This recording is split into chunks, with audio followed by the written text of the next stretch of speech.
In a world where war is raging and cold blades reflect in the sun, there lived a girl who got married for the first time at the age of 5 and still had many shocks to endure. The man clenched his fist, which was covered in blood, his white uniform stained with the viscous liquid, and he, barely maintaining his composure, reminded Agatha that he was not like her ex-husbands. Tired, exhausted eyes looked at him. A voice quietly asked if he still kept her close because he needed her. Her hands trembled, her fingers held the blade.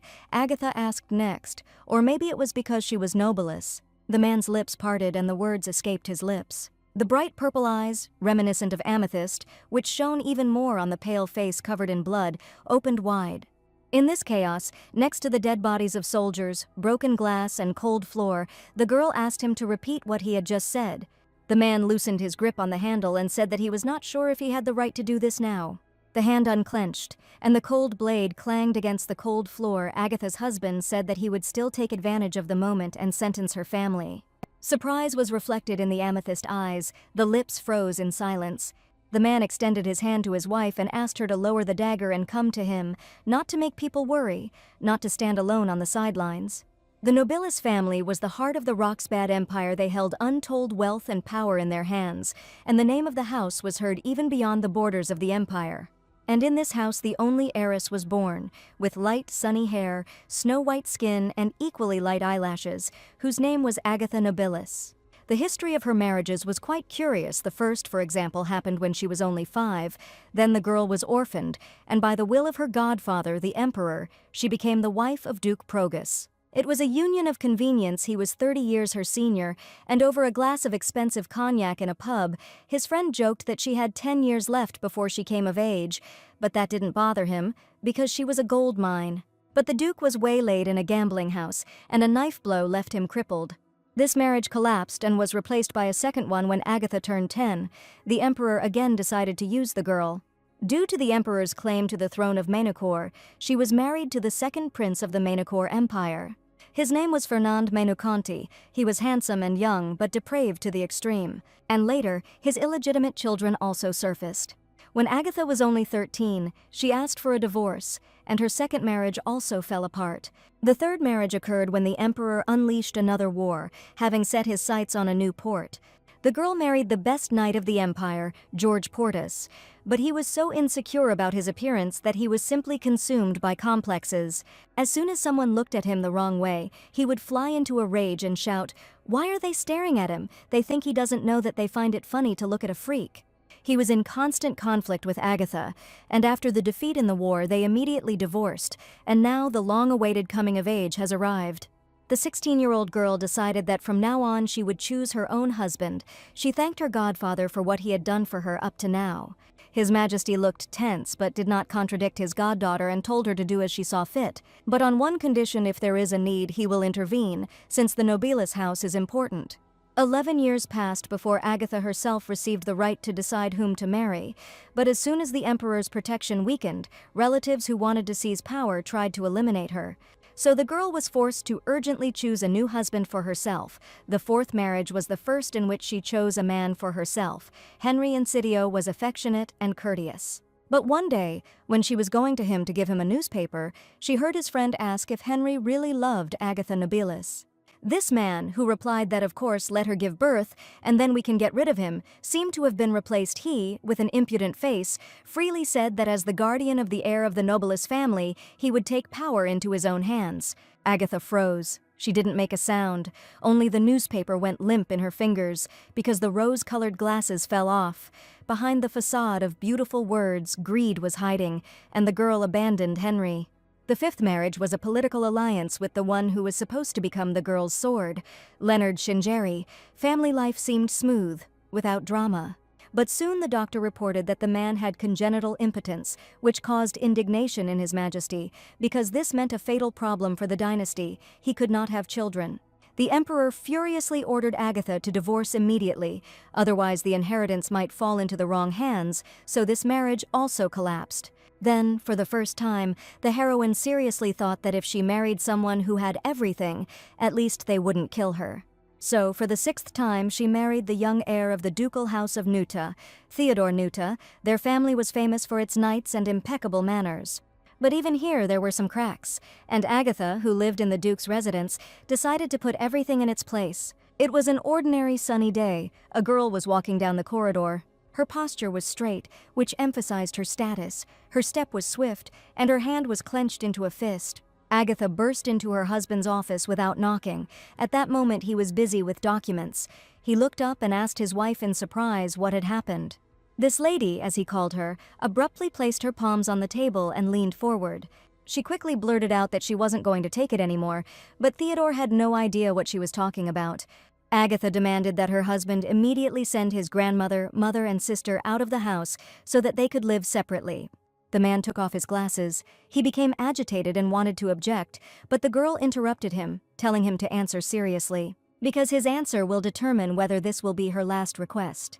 The husband asked with concern whether the family had done something wrong again, and Agatha immediately clarified that this was his answer. Theodore, with wide eyes and excitement, asked if they hadn't dealt with it before. She had come so suddenly he was confused, but the girl raised her hand, making it clear that she didn't want to hear it. Agatha had been patient all this time, trying hard after all. This was her husband's family, but now she decided that she had had enough.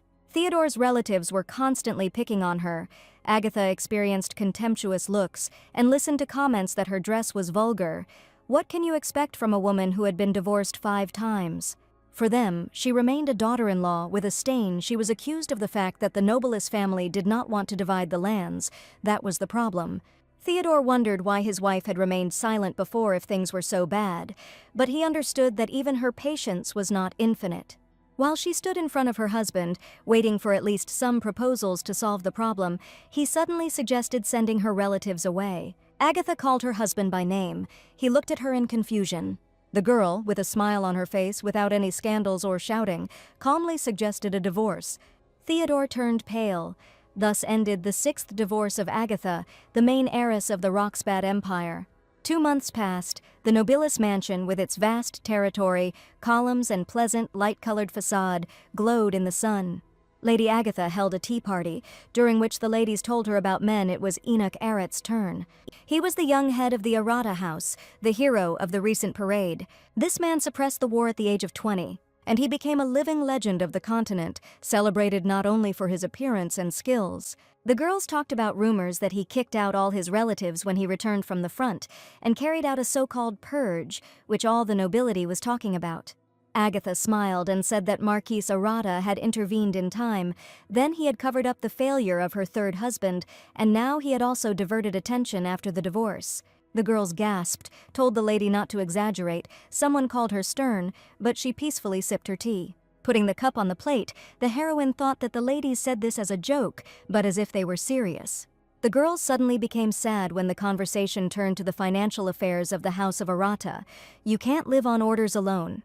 While he was fighting, his family spent their savings, when suddenly one girl asked Agatha if she still had a bodyguard.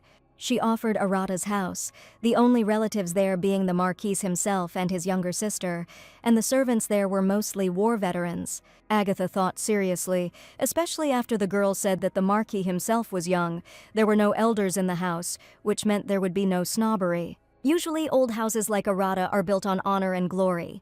Nobilis looked at her reflection in her teacup, thinking that this house was in a special situation right now with their budget.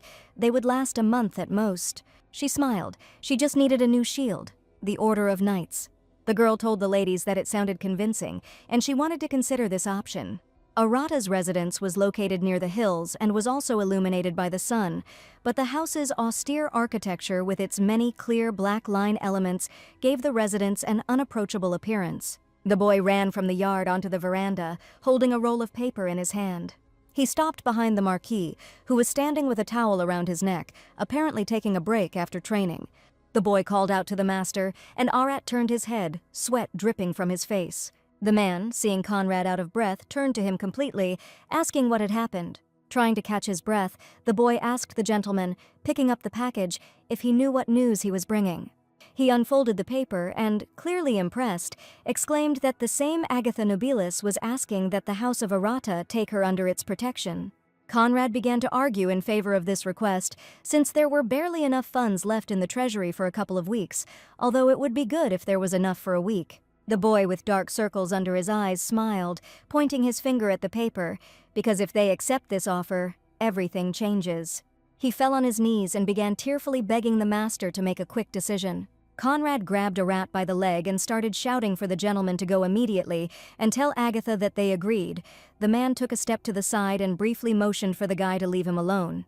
The gentleman took a deep breath and, without looking at Ben, asked if this was what they were talking about. The man handed the gentleman the papers, informing him that everything was ready. Conrad couldn't believe that they knew everything and remained silent. He cried, asking how they could, and Ben consoled him, patting his shoulder with understanding. Looking at the documents, Arat thought that it was impossible not to know here. Wherever you go, everyone is whispering about her. The documents contained a dossier with a list of the names of Agatha's ex-husbands. Ben said that she had been divorced 6 times, but Conrad exclaimed that it was nobilis. He spoke enthusiastically that even with the right of inheritance, getting divorced 6 times is not something everyone can do. Isn't that proof of her power? Ben supported the boy. Conrad asked the gentleman if he would take Agatha under his protection, but Arat replied that such things were not decided rashly. The man turned away and continued studying the file. Agatha is 3 years older than him, that is, she is 23. At 13, he lost his parents and was thrown into the war. By this time, she had already been in 2 marriages of convenience. The gentleman looked back at Ben and asked if she had any enemies. The man replied that she always had, only she remained in the straight line. Leaving the training session, Arat concluded that the next step would be the successors from another country. Ben confirmed, with an exhausted Conrad trailing behind him, that this was indeed the case, which was why the emperor was so concerned about who would inherit her name and power. According to imperial laws, if a woman from a direct line is alive, her child inherits everything. As long as Agatha is alive, the side branches will be left with nothing. Arat, studying the dossier, concluded his thought by saying that only the head of the family has the right to call the knights and restore order, and Agatha is only an heiress without the authority of a leader. In the office, the index finger tapped on the table, as happens when a person is absorbed in himself. Aratus thought that there was no need to rush with the guards, that there was no point in expecting military power from the nobilis, when Conrad bowed to him. He brought the gentleman a financial report, saying that the situation was critical. Tears welled up in his eyes, and he looked at the gentleman with a puppy-like, pleading gaze. Arat put his hand to his head and closed his eyes, thinking about it all. Since he was taken to war, he had not had a day of peace. The man folded his hands under his chin and asked Ben to find out what Lady Nobilis was after. Agatha was welcomed into the house. She asked where His Highness the Crown Prince was, and the servant replied that he was currently resting in his chambers. The girl thought so, she was not surprised, but irritation was visible on her face.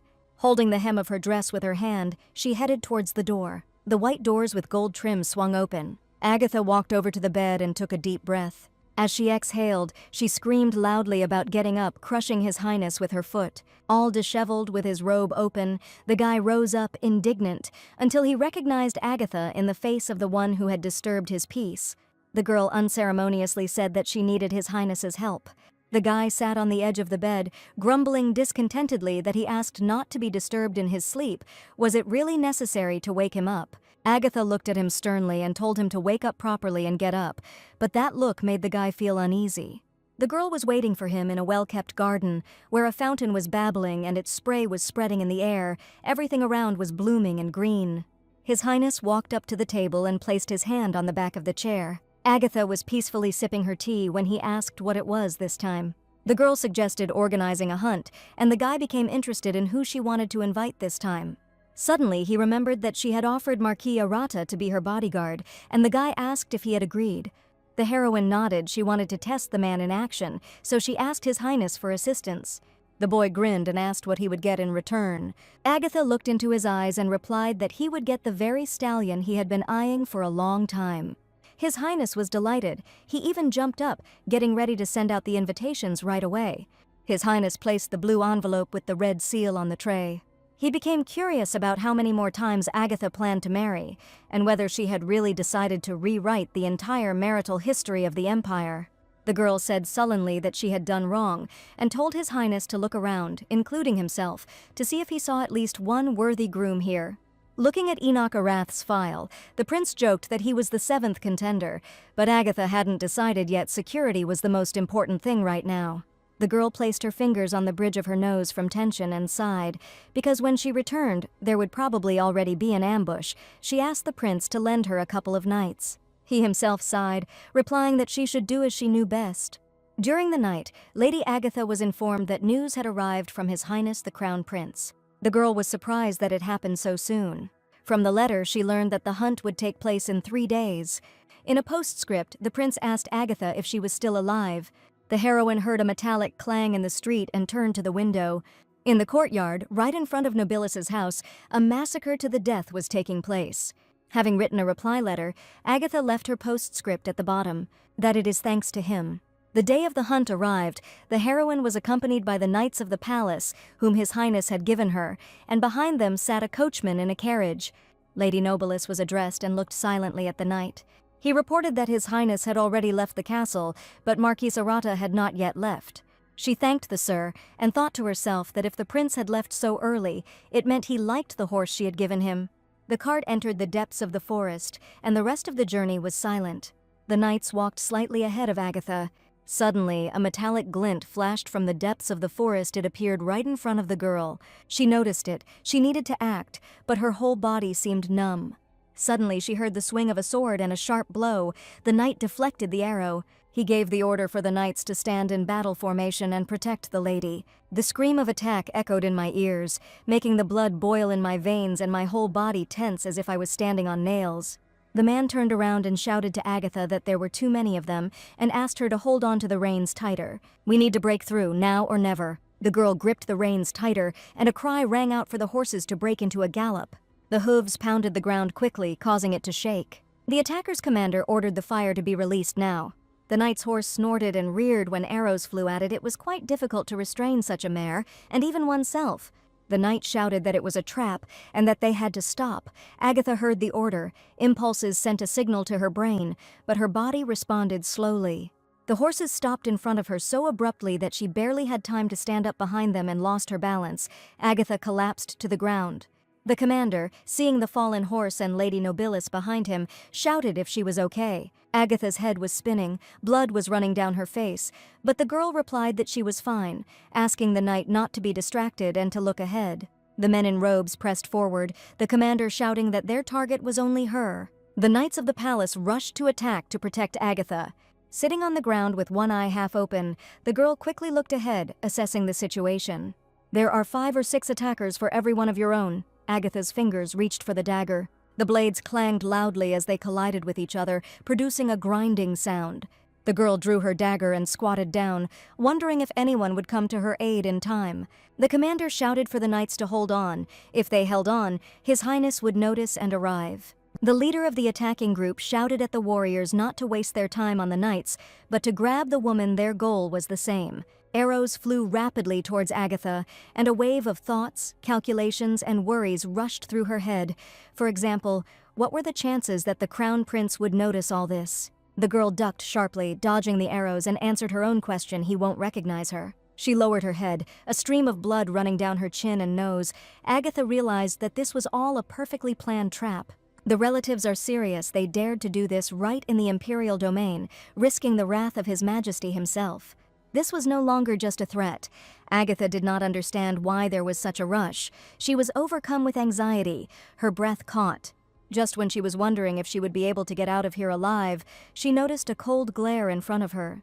Nobilis raised her head. A hooded and masked man sat in ambush, aiming straight at her, his bowstring drawn, only a second left. It seemed that this was the end, but right before her eyes, an arrow flew past. Someone fired a bow and killed the enemy with one hit. Agatha, whose whole life had flashed before her eyes and whose body was so numb that it was impossible to turn her head, looked away. There was a loud clatter of hooves, and reinforcements appeared from behind the dust raised by the horses. A blue flag fluttered in the wind.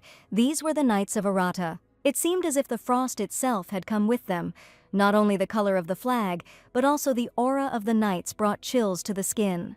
Cold blue eyes like a raging sea stared at the girl. Against this background, her bright eyes seemed innocent and childishly large. Without taking his eyes off her, Eret ordered the knights to prepare for battle.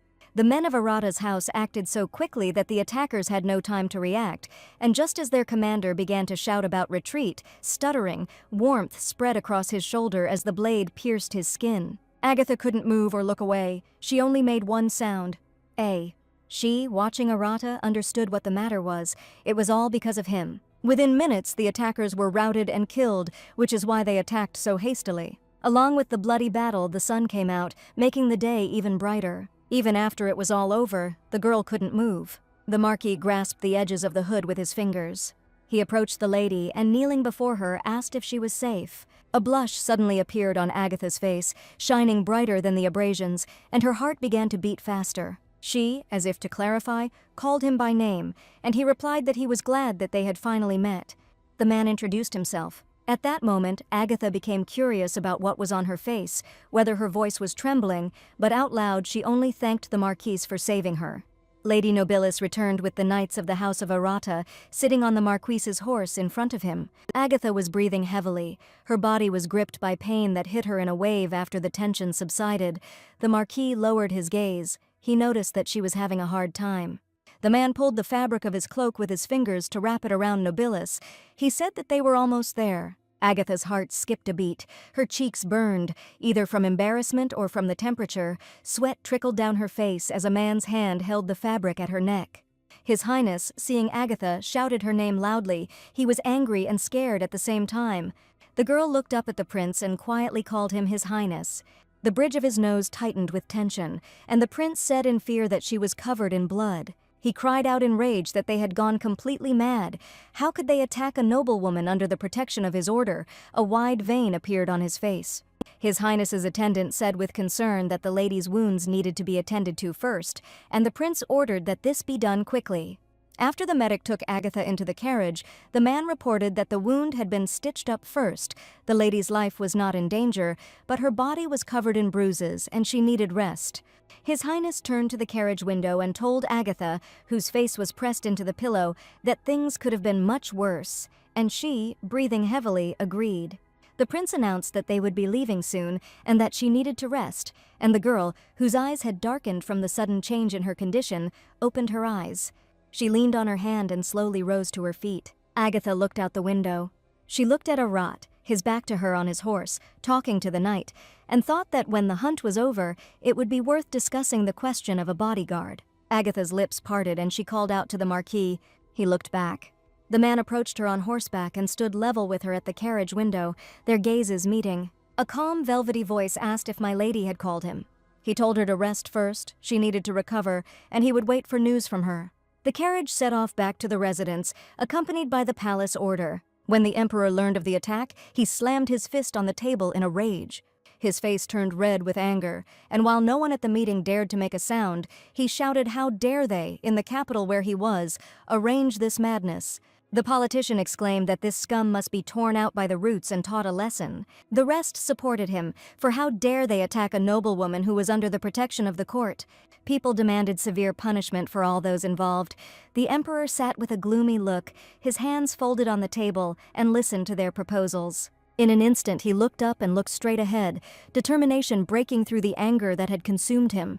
He shouted for the Minister of War and the Chief of Intelligence to be summoned to him immediately. His Majesty has given the order to find the killer's lair from today onwards, and find out who is behind this. The emperor closed his eyes and said wearily that this was why he had not allowed Agatha to divorce. The attack had happened immediately after that. He uttered, as if in indignation, what to do with a goddaughter who could not hear his voice, which caused the prince's eyebrow to arch. His Majesty asked the prince if Agatha was thinking about a new marriage, to which the son replied that only 2 months had passed since the divorce. He bowed to the emperor and said that he doubted that the girl had found someone during all this time. The emperor muttered that it was not just 2 whole months, but already 2 months. He shouted at his son to at least look at today. If Agatha had gotten married on time, it wouldn't have come to this. His Highness knew his father, and judging by his violent reaction, he was planning to once again choose a husband for Agatha himself, which was confirmed by the emperor's words. The boy laughed awkwardly when the father sovereign spoke about choosing a new match for his goddaughter, and said that Agatha would decide for herself when the time came. The emperor rubbed his chin, replying that the situation was too tense right now, and he was her godfather. Didn't he have the right to help? Aret, who was present at this and standing next to the prince, noticed how His Highness turned pale, frozen with his hand extended. That was the end of the arguments. The man thought that the crown prince seemed to be genuinely partial to Agatha Nobilis, but the emperor, apparently, is more concerned with information and political calculation. Enoch looked down, mentally arguing that if His Majesty truly valued her, he would not have started talking about marriage while she was barely alive. The image of Agatha Nobilis, with that refined, almost fragile face, appeared before the man's eyes. She was much braver than she looked when she asked if he would come to see her. The emperor announced that the crown prince could go, and His Highness bowed, telling Marquis Arata that he had done well. As a reward for his service, His Majesty awarded the Marquis 3,000 gold pieces. The man thanked the emperor for his generosity. Enoch Aratus's figure was stately, with his broad back and confident gait, and not only ladies but also men looked after him. The commander of the First Order of the Knights of Arata, Leon Takran, seeing the master, called him. He asked if the Marquis was okay and not injured, to which the man replied that everything was fine, adding that they were returning immediately. The commander saluted the gentleman as the man mounted his horse. Looking at the Marquis, Leon thought that he had become the savior of that very Agatha. It seemed that his name would thunder again throughout the empire. The House of Nobilis always pays generously to those who protect them. That afternoon, Agatha was drinking tea in the courtyard of the residence when the prince asked if she was ready to go outside. The girl replied that she had an appointment. His Highness became curious. He put his hand on the back of the chair and moved it. Nobilis said that she had invited the Marquis of Arata, which surprised the prince, since she had not gotten out of bed for 3 days. Wasn't it too early for activity? Agatha crossed her arms over her chest and replied that it was too late now if she wanted to get married on her own terms. There was no time to waste. When the girl asked about the list of grooms, His Highness exhaled with a grin and said that he was compiling it. Nobilis sighed as she looked at the prince. She expected it to be like this. The war is over. The empire has gained a port and new lands. Now everyone is chasing trade routes. In fact, this was what it all started for. Agatha thoughtfully propped up her chin and said that if we were talking about the eastern continent, an island was needed as a support point. The prince agreed that this was true, so it was necessary to take a closer look at the nobility with lands in that region. Agatha looked at His Highness intently when he said that if she wanted things her way, she must offer something of equal value. She took the pen in her hand and smiled, asking if the prince would help this time too. First, she would make the list accurate and then she would let him know. His Highness remarked that using him as a personal spy was quite clever. He asked who Agatha had her eye on this time, but the girl had not yet decided. Her hand with the pen froze when he asked if she had someone after her heart. Nobilis thought about the man she liked, and at that moment the image of Arata appeared before her eyes, asking her if this was really what the lady was interested in amidst all this fuss. The girl's cheeks turned pink, her gaze looked somewhere through. Noticing this, the prince grinned. Guessing that there was someone there after all, Agatha politely asked him to be quieter. With a grin stretched from ear to ear, the guy began to wonder who this mysterious chosen one was earlier. Nobilis had said that there were no decent suitors, including him. Agatha did not respond to this and continued writing. The prince was offended by this ignoring. He turned his head away and told her to do it her way. He would just give her the list and would not interfere further. The lady handed the envelope to the servant on a tray, saying that that was enough. She thought that the decision about them was hers. First, she wanted to be sure. By this time the butler had approached and, bowing, announced that the lady's invited guest had arrived. Agatha asked for him to be brought in. When his figure came into view, the girl wondered if this feeling was just an echo of fear after the attack. But for some reason, the closer Aret got, the faster her heart beat. His Highness rose from the table, saying that it was probably time for him to go, asked Agatha to take care of herself, and she, without turning in his direction, wished him a safe journey. The Marquis looked straight at Agatha with his blue eyes. His dark blue hair was well styled. His jacket emphasized the width of his shoulders. The man crossed the yard and took a step towards the gazebo. Lady Nobilis rose from the table. Arat, approaching her, carefully took her hand in a half bow. He lightly touched her graceful fingers with his lips, and at that moment, not in her head, but from within Agatha, the answer arose. The feeling was real. The man looked up and thanked Lady Nobilis for the invitation. Agatha, her face flushed, wondered if it could be called just a fleeting flash of feeling. Her body felt like it was pierced by electricity. When they sat down at the table, she handed him the papers, saying that she had invited him today to thank him in her own way. The man took the sheets of paper in his hands and unfolded them. Inside, it was said about 100,000 gold coins, an interest-free loan, and the purchase of local goods at a favorable price, as well as the supply of government goods at a fair price. Agatha said that if he needed anything else, he should just say so. Arat, looking at the lady, replied that this was already more than he deserved. The loan and help from their trading house were enough for him. Nobilis kept her gaze on him. She asked if he meant to say that her life was worth less. The valet, who was standing nearby, was struck dumb by this question. The man looked at the lady silently. She looked down, and under the table, covering one hand with the other to stop the trembling, the girl said that although the initiative came from her, this was also compensation for the fact that she was unable to hire the Order of Arata. Enoch asked a counter-question. Did this mean that security was no longer required, to which Agatha replied that it seemed she was getting married. She looked up at him, thinking that she wouldn't beat around the bush. It wouldn't change the point. After all, he is most likely one of the candidates, this war hero and the best knight of the Empire. A tense silence hung in the air. Thoughts swarmed in Nobilis's head. She thought about what if she proposed to him. There were rumors that Arata was only 20, but what if he was not interested in marriage? The creak of a gate was heard in the courtyard, and the two turned their heads. Son of the Roxbad Empire, His Majesty Vormalai II has arrived. Agatha's gaze at that moment radiated discontent, even irritation, for her godfather arrived quickly, even faster than she expected. Having sat down at the table, the emperor first of all asked his goddaughter how she was. He began to bombard her with questions about pain, her well-being, and her sleep, like a sudden gust of wind in broad daylight. The girl replied that thanks to His Majesty she was much better, and the emperor was pleased. At that moment, Agatha thought that no matter what, His Majesty really cared about her. Maybe because she is his goddaughter or because she is the last of the Nobilis line, who knows?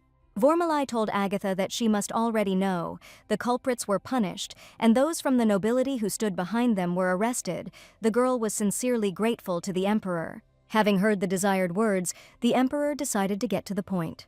He asked his goddaughter how she felt about a new marriage, adding that after the assassination attempt he was worried about her safety.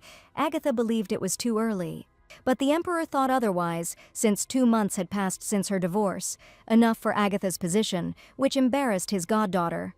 She didn't want Arat to see her like this, and yet she didn't want to hide either. The girl forced a smile, asking the emperor if there was already a candidate.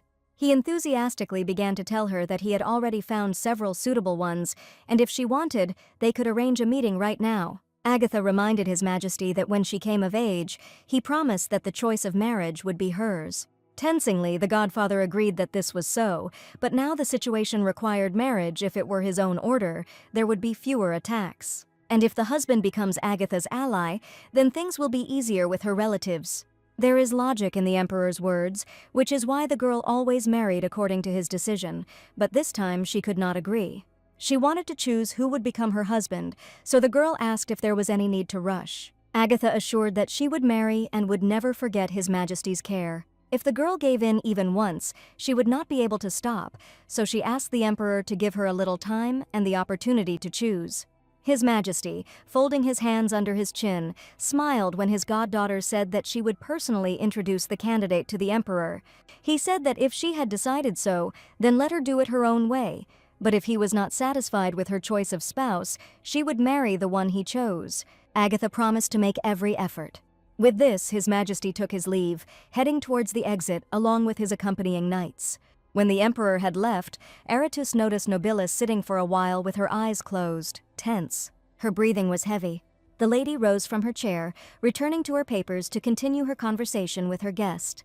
Her hand shook as he took the sheets from the other side. Agatha looked up at the Marquis in surprise. The man explained that he would take the papers and study everything. She asked if he was already leaving. Arat gently touched Lady Nobilis's cheek with his index finger. He replied that she looked pale and asked to be allowed to take her inside. She needed rest. The heroine froze, looking after the man, who was as calm as on the day when he threw his cloak over her. This short, almost casual gesture shook her soul like a gust of wind. Agatha touched her cheek with her finger, where his touch was still felt. A piercingly warm, unexpected wave covered her from head to toe, and her lips said that it was strange, but pleasant. Arata's mansion glowed especially brightly in the afternoon sun that day.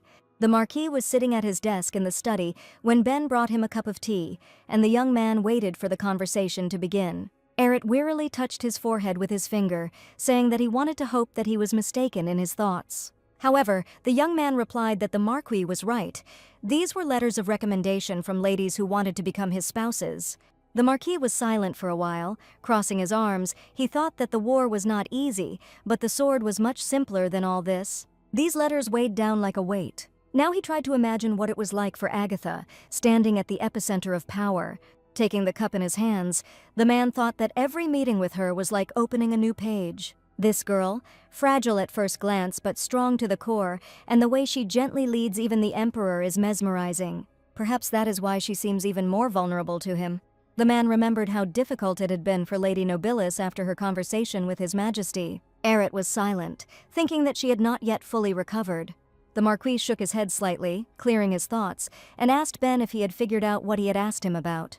The man replied to my lord that everything was as he had expected. Relatives were already climbing into the houses from which these letters had come. As expected, while the Marquis was away at war, those who remained in Arata's house were not idle. The man, studying the information, said that this needs to be stopped in the bud before it takes root. Ben added that they are now getting names, but they are too cautious. Eret tapped his finger on the table in thought. Suddenly a calm but unexpected question came from his lips. Maybe he should get married. The man was taken aback and asked the gentleman if he was serious. The Marquis answered without hesitation that yes, if it would stop what was happening, he was ready for that too. Enoch Arat continued to think about a political marriage. He bent his head over the papers. Deep in thought, he needed the woman who would not be led astray even by the temptations of his family. Whatever hands reach out, she should not feel the need to grab them. It had to be the one who already had everything, and when Eret thought about this, the image of Agatha popped into his head. He just caught himself thinking about her again, every time it happened involuntarily. She is the best choice for him, but it is unlikely that Agatha Nobilis will choose him. The Marquis was informed that the vassals had already gathered, and the man rose from the table. Straightening his shirt sleeve, the gentleman asked Ben to simultaneously select candidates for a political alliance, but only from houses that would not benefit from getting close to his relatives.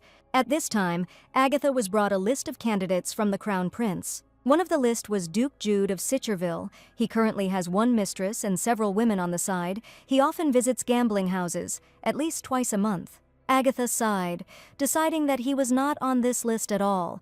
The only reason he was on this list was that the Empire needed access to a new port in the east, and for that, it needed support. The nearest convenient island belongs to the Duke of Sicherville, and in order to avoid marrying him, another route is needed. There is a suitable island north of the Nobilis domain. But there's one catch. It borders the waters of the Mainokor Empire. Therefore, it will be necessary to conduct naval negotiations with Mainokor. The guy in glasses, patiently waiting for the lady to look over the list, asked her what to do, and Agatha replied that there was no other way out. Negotiations with Mainokor were the best option. The boy said that he wondered how Prince Fernand of Mainokor would behave, which made Nobilis's brows furrow. She called the prince an official and asked him not to even pronounce his name. The boy bowed, asking for forgiveness. If she could, Agatha would avoid this union, but she has no choice. Then, due to Fernand's constant affairs, love scandals flared up one after another. Agatha's broken heart became the subject of ridicule at court, and the girl understood perfectly well that if she played on this, Mainokor would have to sit down at the negotiating table. The girl closed her eyes, mentally calling her godfather cunning, because he knew that everything would fall on her, and that's why he gave in when she said that she would choose the groom herself. Lady Nobilis asked that the conditions under which Mainokor was prepared to speak be clarified, and that the list of candidates be given to her separately. When the secretary left, the girl leaned over the table to move on to the next file. Marquis Enoch Arata, as the girl expected, turned out to have a brilliant reputation. He has never visited a gambling house, has no love affairs, and is not involved in violence. Agatha likes this. However, the Marquis has just returned from the war. Will he now want to enter into a political marriage? Suddenly, the lady was informed that Marquis Arata had arrived. The girl rose abruptly from the sofa and asked to see him out. When the door opened, Nobilis was standing at the table, holding the lid of the sugar dish in her hand. She turned around. The Marquis, dressed to the nines, had a pleasant coolness in his gaze and posture. There was something extremely alluring about him. Entering the room, he turned his head to the side, towards Agatha. Nobilis's breathing immediately stopped, and not only her cheeks but also her ears turned red. She, feeling that she had been looking at the man longer than she should have and was blushing, turned away abruptly, briefly greeting him and inviting him to sit on the sofa. Agatha poured hot tea into mugs, as is customary among nobles during social conversations or tête-à-tête conversations. However, Arat stopped where he stood. He did not move from the spot during this time. Nobilis was about to turn away, wondering why the Marquis was simply watching and remaining silent. At that moment, the man took a few steps towards her. Arat came up almost right up to her, and the girl's body felt hot when a calm voice so close asked if she was really preparing the treats herself. Agatha's gaze clouded over a little. The man was so close to her that she could feel his breath. Having collected herself, she turned to him, languidly raising her hand, and replied that she had been busy all day. Her head was buzzing. She wanted to stretch her legs. The man understood her perfectly. He leaned toward the lady's hand and, clasping it with his fingers, kissed it tenderly. Agatha asked if rose tea would be okay, but Arat was not picky. The man saw the sweets and offered to put them on the table. When he passed by the sofa, his gaze accidentally fell on the file with his name. The Marquis stopped, his lips parted in surprise, but he did not utter a word out loud. Noticing that the man was standing still, Agatha asked if something was wrong, if something had happened. She gasped, noticing with concern that Arata's gaze was fixed on the dossier. They drank tea in silence for a while, Lady Nobilis thinking about the fact that the Marquis had said nothing about it. She looked at him, wondering if it had really bothered him. However, his impartial face did not betray any emotions. The man sat calmly, crossing his legs, but even in this pose he looked stately. Just as Agatha was thinking about the dossier he had noticed, he started talking about the documents. He asked for the 7th time if this was not a list of suitors, to which the lady answered in the affirmative, the thought flashing through her mind that the Marquis would hardly be pleased with this.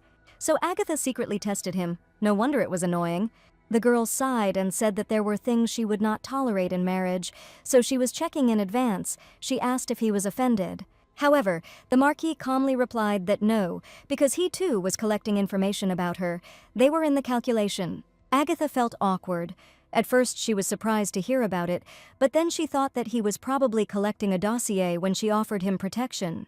The Marquis explained that before getting closer, a nobleman must know who is in front of him. Nobilis supported this idea.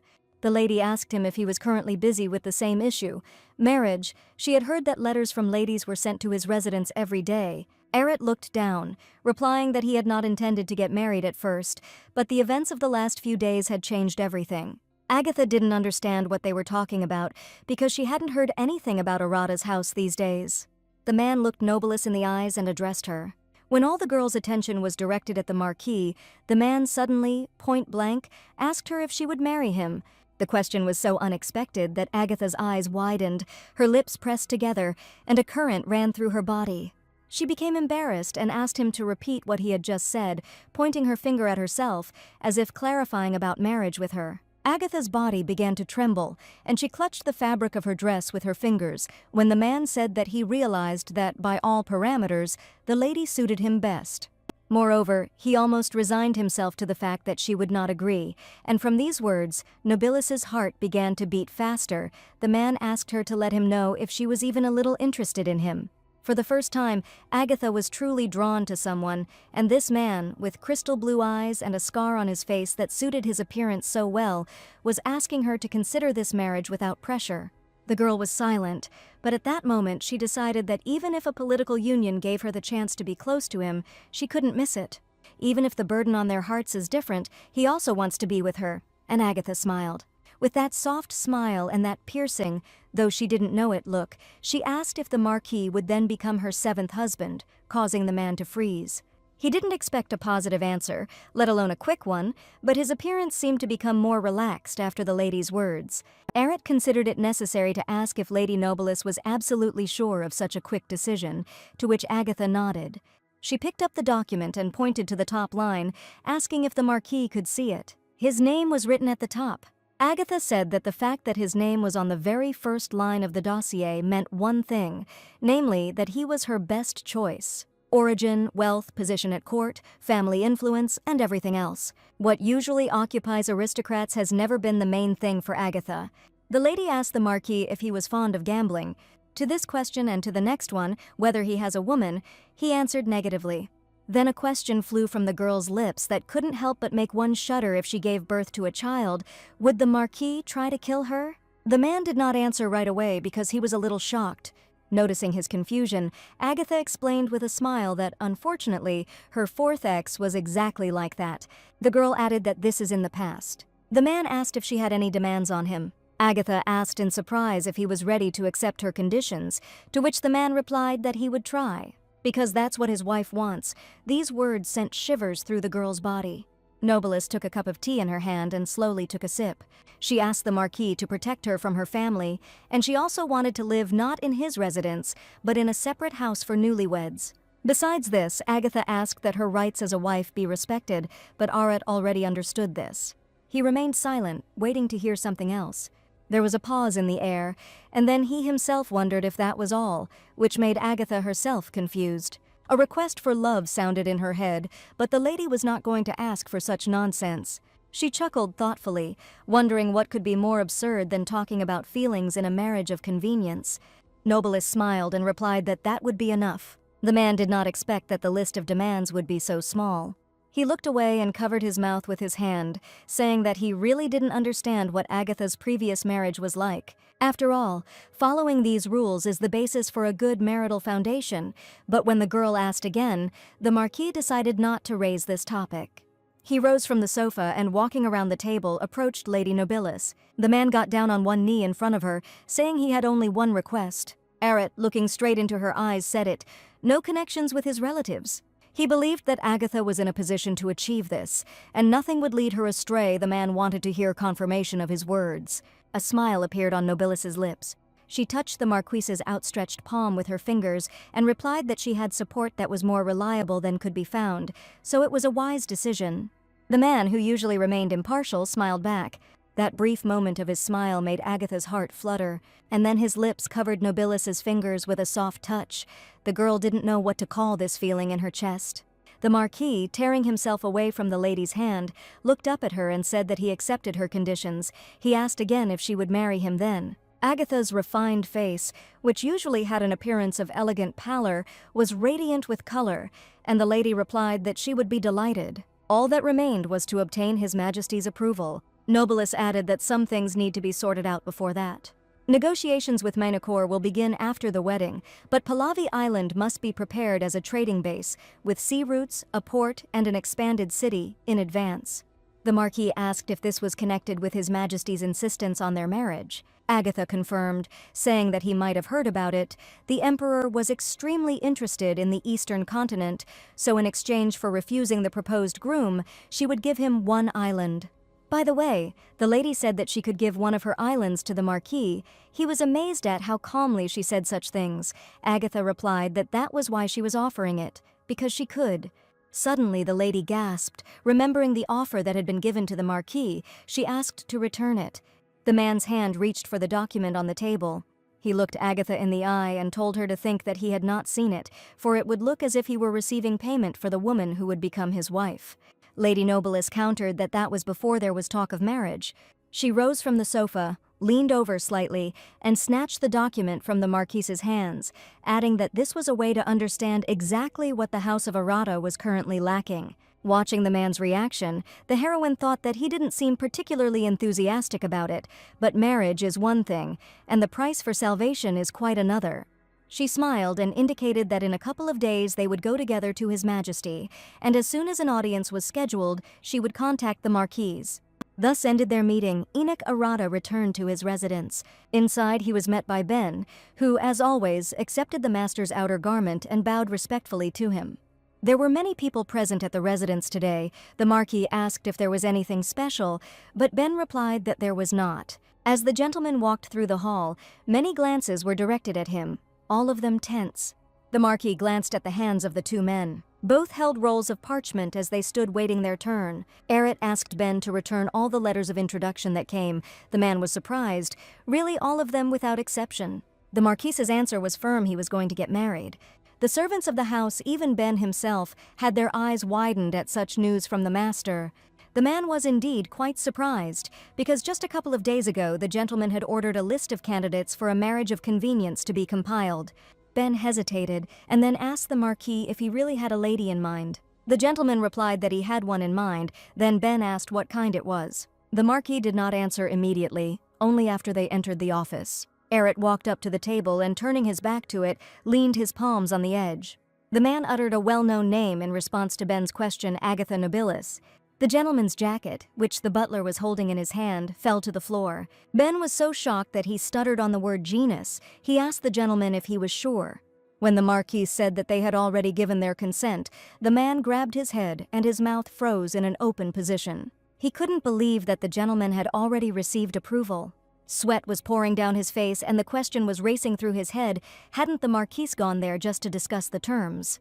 Ben didn't know what had happened there, but Agatha was the perfect housewife, exactly what Arata's house needed right now, so the man gave a thumbs up and said he would destroy the list immediately.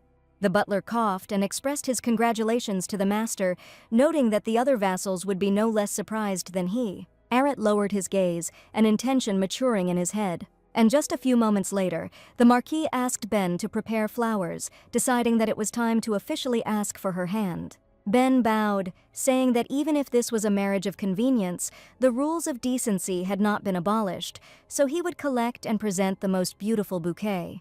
The butler gasped, remembering Lady Agatha's offer, and asked with concern if that meant it didn't count. The Marquis chuckled and replied that perhaps not. Ben's eyes nearly popped out of his head when the gentleman said that Lady Nobilis would not be persuaded she seriously intended to pay the price for the life she saved. His cheeks flushed and his face lit up with joy. The man called the lady extraordinary. It was no wonder she had decided to sort out the family situation in advance, since Agatha ran the entire household. Arata looked away without responding, and although the reason was not only the things Ben had listed, the Marquis decided that he should let the butler think as he wished. The Marquis thought that it would be good if Ben and she found a common language. It would be beneficial, but the man had a feeling that even at the wedding the lady would not stop pulling everything on herself. But if Ben were there to lend a shoulder, would it make her feel better? Arata touched his chin with his finger, wondering if it was too early to talk about this, although it was normal to worry about his future wife. Ben said enthusiastically that now was not the time to think. He would immediately start ordering flowers. The Marquis also instructed the man to monitor how his relatives behaved. They would definitely not remain silent. Ben went off to carry out his errands, leaving the Marquis alone with his thoughts. The man looked towards the desk, thinking that he should warn Isabel in advance. There was a sheet of blank paper on the table and a pen on it. Marquis Enoch approached his training with the utmost responsibility. He trained the knights until their breathing became convulsive and their legs began to buckle. And it was at that moment that Conrad, out of breath, rushed into the arena along with the other guys, calling for the head of the family. The man's nose wrinkled at the sight of them. The Marquis turned away and sighed loudly. He asked Leon to take over the training while he went and saw what was going on. The boys ran so fast that if they really wanted to, they could have demolished an entire field. The breathless boys began to bombard the gentleman with questions about whether he was really getting married and wanted to know who the bride was. It had already dawned on them that the Marquis had ordered all letters of introduction to be returned, and that the wedding was not really the price to pay for a life saved. The Marquis, being a calm man, could hardly control himself. He told them to stop. His gaze at that moment was especially oppressive, and his aura seemed to turn black. The man said that if they made noise, he would not say anything. And the boys, although they were impatient, obediently pressed their lips in silence. Arata crossed his arms over his chest and told them to ask questions calmly one by one. When asked what the guys were interested in, they all exclaimed in unison who the master was taking as a wife. The man calmly said the name of Agatha Nobilis. All three of them simultaneously froze when the gentleman said that consent had already been received, and in a couple of days he would go to the official matchmaking. Enoch was ready to answer the next question, but the boys didn't know where to start. One's jaw dropped, another grabbed his head, the third almost jumped. Conrad, not believing his ears, asked whether the gentleman meant that very heiress of the Nobilis family. The Marquis replied with an unperturbed expression that yes, and that the terms of the offer would be fulfilled. Such a loud screech arose in the arena that a flock of birds flying nearby fluttered. Conrad, perplexed and shocked at the same time as he was happy with the news, asked why else would he pay the price for life if it was marriage, and whether the Marquis was really getting married. The man answered briefly, yes. At that moment Ben approached the arena. He quickly but carefully walked towards the master. Ben really didn't just tell the Marquise to go to the entrance of the residence for no reason. The courtyard outside was filled with carriages. Denny Keeler, the first manager of the Nobilis house, greeted the Marquise and introduced himself. Arata, who had managed to change into a suit with a starched white shirt and an elegant gray tie, asked if the guest had arrived to fulfill the terms of the offer. The boys stared at the manager, who replied that the lady had been pushing him as hard as she could, finally realizing that it was true after all. Conrad held out his palms to the carriages, guessing that this was the fulfillment of Lady Agatha's proposal, and the man confirmed that these were documents for 100,000 coins and a trade agreement. The boy couldn't hide his astonishment as his mouth dropped open, for the matter was about a decent-sized annual budget, and it had already been prepared. Denny Keeler handed Marquis Arata an elegant letter in a black envelope, sealed with red wax, with pink accents from Lady Agatha. All three boys leaned to the side at the same time, looking at the envelope. The letter was specially signed, namely, to my beloved future groom. Agatha wrote that such things should not be postponed, so she sent the administrator in the morning, because they would soon be married. But the lady was worried that this would be tactless, and she also informed that she would receive permission for an audience in the coming days. Entry into the palace for the Marquis has already been arranged. He can come for it at any time. Agatha is looking forward to their next meeting. At the end of the letter, she signed herself as his bride. The Marquise thought that before the letters were so dry, as if they were written by a secretary, but this one was surprisingly warm. The man didn't notice how he asked out loud, like, "Is she like this with everyone?" Conrad asked again, but the Marquis straightened up calmly and hid the envelope in the inside pocket of his jacket. Enoch invited the steward of the Nobilis house inside to sort out some business.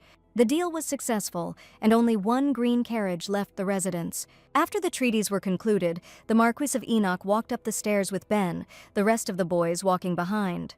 The man entered the office and sat down at his pen again. Without raising his eyes to the guys, he said that the engagement had been confirmed, they had congratulated him, and that they were jumping around the estate again.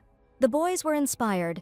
They asked how everything happened so quickly, whether there was anything that the Marquise would exchange with Lady Agatha in honor of the engagement. They even asked what was in that letter. The Marquis silently showed them out the door, every single one of them. Conrad was not ready to give up so easily. He asked the guys if they had seen the first lines of the letter that the gentleman had sent her. The two nodded tensely at the same time, as if they had learned some important secret. Conrad was going crazy. He asked the boys if it was really their master who wrote to his beloved daughter-in-law in the first line. The office door opened and the three fell into tense silence. Ben, noticing the boys, was surprised that they hadn't left yet.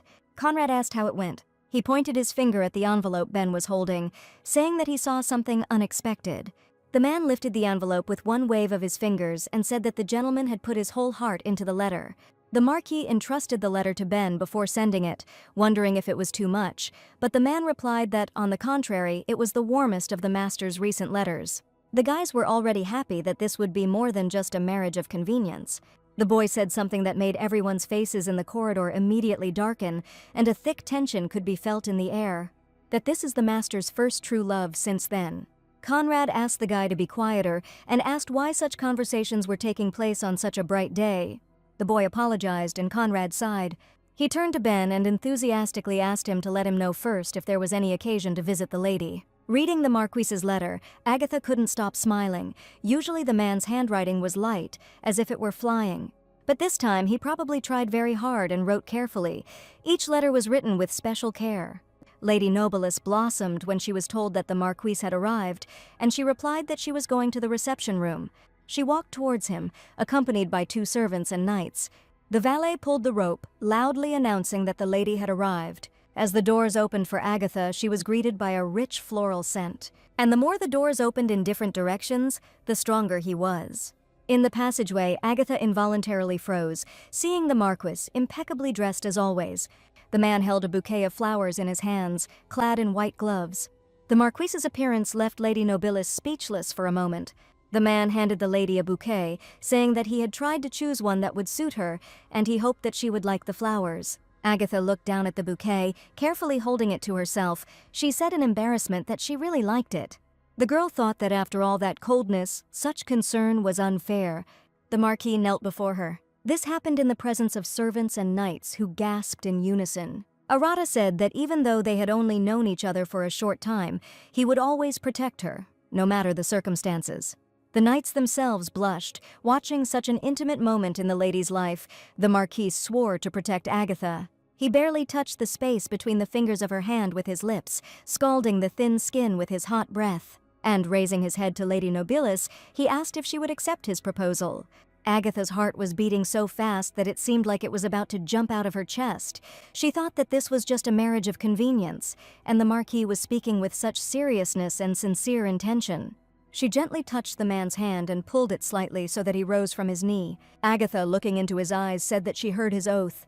Her amethyst eyes sparkled brighter than usual. The girl rose on her toes, and she kissed the Marquis on the cheek, holding onto his shoulder with her hand.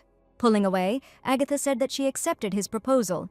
They left the palace together arm in arm, and people gathered in the courtyard. And they were all already whispering among themselves, looking now at Agatha Nobilis, now at Marquis Enoch Aratus.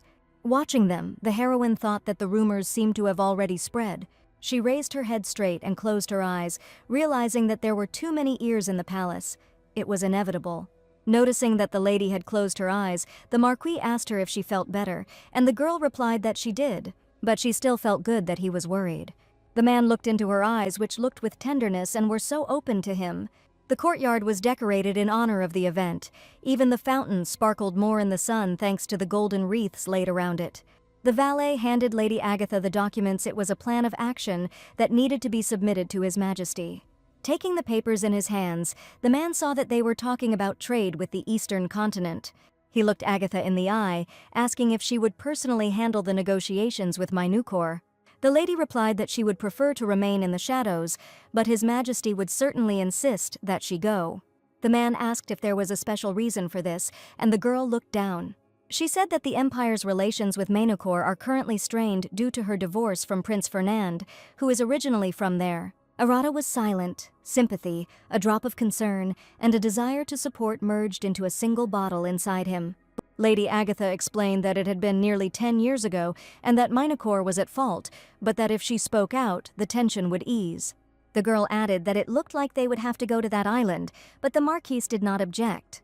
Agatha looked at him, wondering if she had surprised the man. Not a single muscle on Arata seemed to twitch. At that moment, the valet ran up to them, bowed, asking forgiveness from Lady Nobilis and Lord Aratus, and the heroine asked what had happened. The guy said that His Majesty was inviting them to dinner in 2 days. Nobilis and Arat exchanged glances. The girl smiled with her eyes closed, saying that His Majesty seemed to already know about their engagement. She asked if they would see each other at the palace.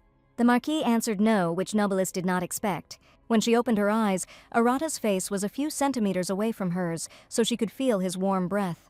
The man slightly turned the lady's chin with his fingers and gently touched her cheek with his lips. This gesture caused the guests to fall silent at the same time, their gazes turning towards the two of them. Right next to Agatha's ear, the Marquis said that he would come for her, and then, slowly moving away, asked her to simply be ready on the appointed day. When saying goodbye, the man said that they would see each other in 2 days. Without waiting for an answer, he headed towards the carriage, accompanied by Arata's knights. The thought immediately occurred to him that he had been too hasty. The man didn't know what came over him, but the moment his lips touched her cheek, it was pleasant, even too pleasant. From the first time they met, Agatha was constantly on his mind. Tired, fragile, and still, first and foremost, she cared not about herself, but about the order in the house. The man's gaze darted through space, his mind returning to the kissing scene. The way Agatha quickly stood on her toes and touched his cheek with her lips sent shivers through his entire body, as if an electric current had run through his nerves. And her closed eyes and parted lips, which were so close to his lips, spread a wave of aching warmth from her stomach to her heart. The Marquis caught himself thinking that she was still in his head. One cannot fail to mention another residence, which, despite its light facade, did not sparkle in the sun, as if reflecting the state of its owner, the residence of Duke Nuta. He slammed his clenched fist down on the table with all his might. The girl was furious, shouting that not even 3 months had passed since the divorce, and Agatha was already getting married again. She hysterically asked her mother, who was drinking tea, what they should do, because Theodore would become a laughingstock. The woman asked her daughter not to worry about it, because if Agatha had any sense left, she would not have done this. The lady's face distorted, her eyebrows arched down to the bridge of her nose, and the woman confidently declared that as long as she was alive, this wedding would not happen. The girl, pressing her hand to her chest, said that she hoped for her mother's wisdom, but Agatha was a completely different story. Her daughter agreed with her and told her grandmother about it. The young lady turned around and asked rhetorically with irritation whether Agatha had ever bowed her head before them. Always, straightening her back, looking straight into his eyes, she insisted that she could not do this. The lady's eyes blazed with hatred, and she exclaimed that Nobilis was always like this. As she served dessert, she exclaimed furiously that Agatha always said they were oppressing her, which was why Theodore looked at them differently. Even if dirty rumors start, Agatha will not cover them up because then, during the divorce, she allowed everything to fly apart. The mother agreed with her, saying that because of this they could not go out in the spring and were still sitting locked up like in a cage. She turned to her mother with indignation, saying, "So, should she just silently watch? They need to give an answer." The woman looked down into her mug, and wrinkles were visible at the corners of her eyes, on the bridge of her nose, and at the lips, indicating age and fatigue. Theodore doesn't leave his room for days. The last time she saw him, he was sitting at the table, clutching a bottle in his hand and covering his face with his hand. His eyes were red from tears, his face pale. The man asked if they couldn't look at her with warmth just once. The woman said out loud how such a prickly weed had grown in Nobilis's house. She raised her head and decisively added that giving instructions to the one who had recently been her daughter-in-law was also a matter. Agatha has a very strong patron, so you can't take her head on, but if you think everything through, shame is possible, and the best place for this is an autumn hunt. The day came when the Marquis and Lady Nobilis were going to meet His Majesty. The girl went out into the courtyard and called out to the man. Seeing her outfit, Arata froze and seemed to lose the ability to speak, which is the best compliment for a woman. Lady Nobilis was dressed in a yellow dress that suited her figure so well, which shone even more brightly in this appearance. The blue hem flowed royally down the steps, and this outfit associated the girl with a sun-loving flower. Eret took the lady's hand and kissed it in a bow. He asked the lady how her night had gone, and she said that she had already prepared for the upcoming battle. With an imperturbable face, the Marquis asked if this was her battle attire. Lady Nobilis took the man by the arm, replying that it was so, after all, the meeting was with His Majesty. One must not give reason to doubt oneself. Arata's heart skipped a beat when he saw this gorgeous woman, and her fingers, lightly squeezing his hand, seemed to transmit signals to his body and trigger a wave of goosebumps. The Marquis and Lady Agatha boarded a snow-white carriage drawn by white horses with long manes and set off on their journey. Enoch sat by the window and looked into the distance. This unusual silence made Agatha ask if something had happened. The man gasped and apologized, adding that he had not been attentive enough to the lady. He placed his hand on the jabot, saying that they should set a wedding date, and asked about preferences, but Agatha believed that His Majesty would determine the date, and she will take care of the preparations, dresses, decorations, and choosing a location for the ceremony. The girl was a little annoyed, because before this she had never been allowed to choose for herself due to politics and the groom's origin, but suddenly they would allow it now. Agatha said that there is a temple not far from the capital, modest but beautiful. She would like to hold the ceremony there. The Marquis believed that it would be better if the venue reflected the taste of the bride rather than the groom, so he told Lady Nobilis to do as she saw fit. The heroine blushed, and a flash of interest flashed through her mind as to why such warm words were escaping those cold lips. Upon arrival, the man asked the lady if she had already thought about her honeymoon, to which Agatha replied that any coast would suit her, as long as there was a sea. It could be an island, a seaside town. Anything would do, and as soon as the lady mentioned the island, the man thoughtfully rolled the word around on his tongue. At this moment they were informed that they had arrived at the palace. The Emperor greeted the guests with particular warmth and told Agatha and the Marquis, whom they had not seen for a long time, to pass through. His Majesty began the conversation by saying that he had heard that Enoch had asked for the hand of his goddaughter. The Emperor was genuinely delighted, calling the war hero and his goddaughter a wonderful couple, which made Agatha feel relieved. His Majesty decided to get straight to the point. Without long speeches, he asked if everything was ready. Lady Nobilis thanked them for their attention and gestured to the valet to bring the package into which they had placed everything. His Majesty unfolded the paper and began to read the contents with a smile. He touched his chin with his finger and grinned, calling Agatha a worthy goddaughter, and it was as if she had read his thoughts and appeared with the perfect groom and an impeccable plan. The girl smiled, replying that her godfather was praising her, and she suggested discussing everything over dinner. The bell rang and various delicious dishes appeared on the table, including red crayfish and pineapple stew. Agatha didn't hide her pleasure from the food. She kept her fork in her mouth as the crayfish meat was absorbed by every fiber of her taste buds. The Marquise noticed that the lady was partial to seafood, and the girl said that she loved everything connected with the sea. She even suggested they go fishing together later in a coastal town, mentioning that she wasn't a very good fisherman, but she loved to cook and eat freshly caught fish. The Marquis replied that he had once been fishing in the river, hoping that it would come in handy.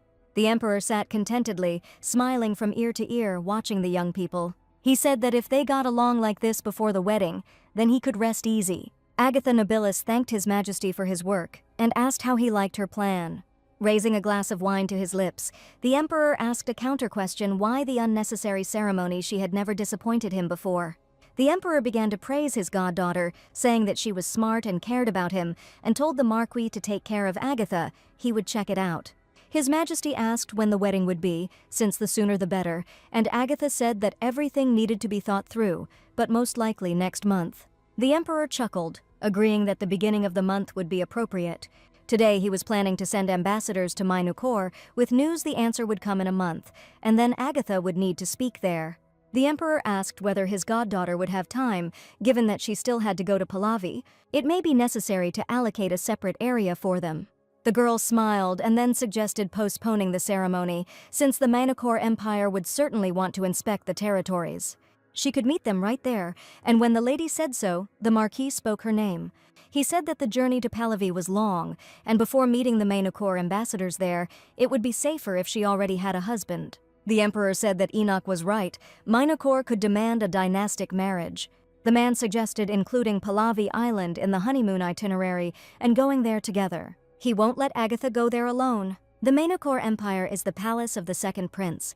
Prince Ferdinand received the news quite quickly. His brows furrowed when he learned that Agatha was getting married again.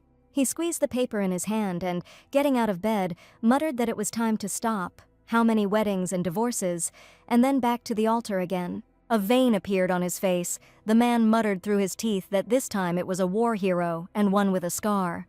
The prince sat down on the sofa in front of the mess on the table, where berries were scattered and an empty bottle of champagne lay.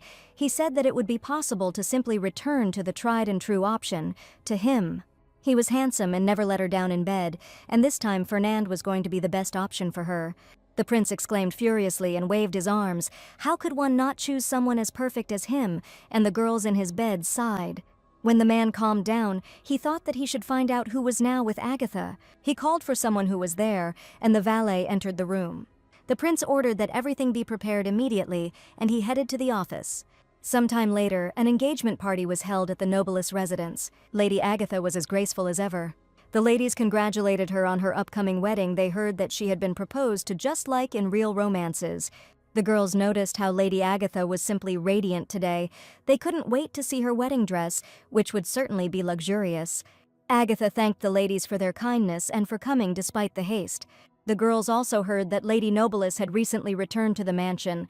They were waiting for her to reopen the salon, and Agatha smiled. She was pleased to hear this.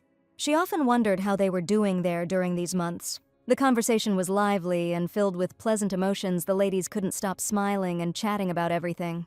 The girl with burgundy hair said that now, of course, the main topic is Lady Agatha. The heroine was surprised that they were still interested in her wedding. She thought that this was already a familiar sight. She had a rich history. The girls laughed, noticing that Lady Agatha knew how to tease. Smiling, the heroine thought that she apparently always remained an object of discussion for the nobility. Rumors of her 7th wedding and the trade agreement with Manhwa had already spread throughout the court, and society. They even spoke of the atmosphere, not of calculation, but of genuine tenderness. About an invitation from the emperor himself to a wedding dinner, and about the fact that she would become the mistress of the island, a new trading point. And rumors spread instantly that they would combine their honeymoon with the Marquis on Pahlavi with negotiations. The red-haired girl shyly asked when the ceremony was scheduled. Agatha smiled. That was why she invited them. Lady Nobilis wanted to personally hand the invitations to the ladies. She called Jessie. Each noble lady receives an envelope, tied with a ribbon and sealed with a wax seal and a feather. The girls were amazed that the wedding ceremony would take place in just 3 weeks. Jessie leaned over to Lady Nobilis and whispered in her ear about the Marquise's arrival. Agatha did not expect his visit. The girl turned around, looking for her fiancé. He walked towards the gazebo across the courtyard, his valet walking behind him. When the man looked up, he noticed Agatha sitting surrounded by noble ladies, with her blue hat on her head and a delicate dress with a bow.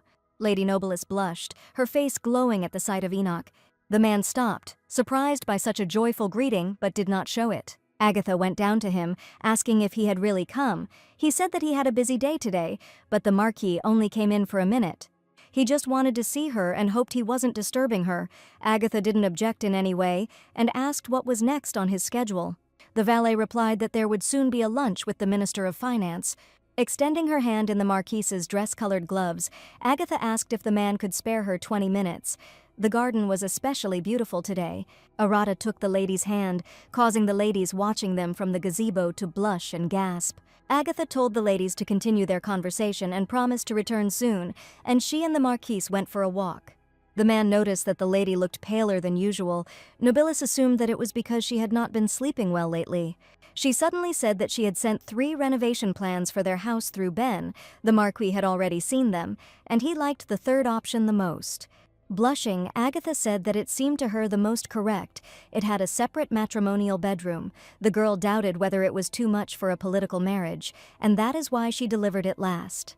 It seemed to the lady that after dinner with His Majesty, the Marquis had become more determined, as if he were beginning to approach her, and while she was thinking about this, Enoch said that he wanted to secure her consent in advance. As Agatha remembers, his relatives tried to play the role of the head of the family's wife. The girl was surprised that they had actually managed to find out who was behind this. The man looked at her and replied that now they knew. The lady's face became serious, and she asked if the Marquis was going to go and sort out the order. As the head of the family, Agatha has the right to punish those who have disgraced the House of Arata last time they got off with exile. Now things will be much more serious. The Marquis said the journey would take 2 weeks there and back, so he would leave a carrier pigeon so that Agatha could write. Nobilis sighed and asked her fiancé to take care of himself on the journey she was sorry to have to part, but it would be better to sort this out before the honeymoon. She told him enthusiastically to get ready. After his return, a whirlwind of affairs would swirl around him, to which the Marquis, closing his eyes, replied that coming from her lips, it sounded threatening. By this time, the Marquise's valet with a list of appointments stopped nearby. Eret leaned over and touched the lady's glove with his lips. It was time for him to go. He said he would return as soon as possible. The girl, whose eyes shone even brighter in the sun, and it seemed as if lilacs had blossomed in them, carefully said that the Marquis should not overdo it. The man just thought that this seemed to be his remark.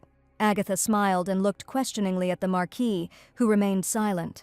But he passed her by, saying goodbye. The girl looked after him, trying to understand what had just happened.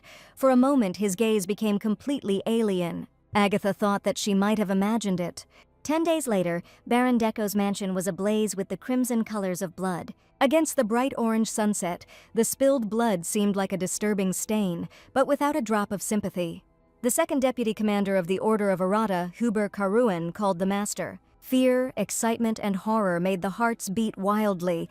The men trembled, kneeling with their hands tied, when the deputy reported that the baron's household had been taken. The broad sword with its cold blade clanged as it disappeared into its sheath with one movement of the hand. Eret turned his gaze to Huber and called his work good. The Marquis approached the traitors, who were trembling like aspen leaves in the wind, and said that he remembered that the heir to the House of Decho was the eldest son. He asked if that meant it was now the second one, and the guy, with his head down, answered the gentleman that it was definitely so. At that moment, a white bird fluttered across the sky, several light feathers fell to the ground, and all three, the Marquis, the deputy, and the assistant, raised their heads. It was a carrier pigeon from Lady Agatha. It spotted Enoch Eret and changed direction. A white bird landed on the man's hand. The Marquis took the note from the pigeon and read it immediately. A soft smile appeared on his lips. Huber, noticing that the Marquis had begun to write something down on the piece of paper, moved closer, smiling. He asked curiously what she had written. The Marquis replied that Agatha was asking him to return as soon as possible, and the deputy, unable to contain himself, burst out laughing, joking that they were like real newlyweds. The assistant sighed heavily, and the Marquis silently turned his head towards his deputy, making it clear with his gaze that he shouldn't joke like that. Karuan coughed awkwardly and asked the milord what he would do with the Deco family. The Marquis handed the note to the carrier pigeon and gave it a little push with his palm, helping it take off. He turned his head towards the tied-up boys. At that moment, his blue eyes seemed darker than usual, his lips were tightly pressed together, and his gaze pierced right through them. Aret said that from that moment on, the second son became the new Baron, and the boy, hearing this, raised his head in fear at the Marquis, sweating profusely. The Marquis made a decision, namely, to bring the previous heir to trial. The guy was grabbed by the order and was led away. He screamed to the master, begged for mercy, but all in vain. Aret waved his hand, letting go of the object. He threw the seal of their house at the feet of his second son, now a baron. The Marquis said he hoped he would not have to return here again. He named the heir to the mansion the new Baron Decho, which made the boy's heart sink. The Baron clenched his trembling hands, tied with rope, into fists, and he promised that he would remember the master's words and would not dishonor his trust. 4 days later, the Order of Arata passed the gates of the Empire's capital, Roxbad. The Marquis pulled the reins and snorted, stopping his horse. Huber stopped next to him and asked what had happened, while Aret asked how things were at the first residence. The guy replied that everything was calm there, not a single attempt at invasion. The Marquis asked if she was asleep. Huber asked again who. Then Enoch turned on his horse and said that he would go and check. Agatha sat at her desk, holding a fountain pen in her right hand, her eyes closed, her head pecking. A voice called softly to the lady, and she opened her sleepy eyes. Her assistant brought a cup of tea into the office and, putting it on the table, suggested that Nobilis take a rest. She asked in a sleepy voice what time it was. The man replied that it was 2 o'clock in the morning. Agatha pinched the bridge of her nose with her fingers and said tiredly that she would finish this part first. The assistant adjusted his glasses, asking if she was sure. The lady smiled and hummed approvingly. She asked Alan to see what the noise was outside. As the man left the office, he thought he had just been politely shown the door, and the girl sighed. The street was indeed restless. A rat was passing right under her windows. Agatha, continuing to write, thought that it had been a long time since there had been such a commotion at night. Could this really be an attack? After a while, she sorted out the papers and, having collected them in a stack, lightly tapped them on the table, aligning the sheets. Nobilis leaned back in her chair and sighed heavily, saying out loud that she was almost finished. Suddenly, a low, velvety voice said that she had told him not to work to the point of exhaustion. At this time, Enoch Arata stood in the doorway, his head slightly tilted to the side and his arms crossed over his chest. Agatha rose from her chair, asking if he had just returned. It was late at night and he needed to rest. She asked how he was feeling, and Aret looked into her eyes the whole time. He closed his eyelids and sighed, replying that everything was fine and apologizing for coming at such a late hour. Agatha allowed him in, and they sat down at a round table in the middle of the room. The girl asked if he had sorted everything out. The man said that he had completed everything cleanly and could now stay in the capital for a while. Agatha smiled. She was glad to hear it. But the question arose in her head as to why he came so late. Guesses tormented her.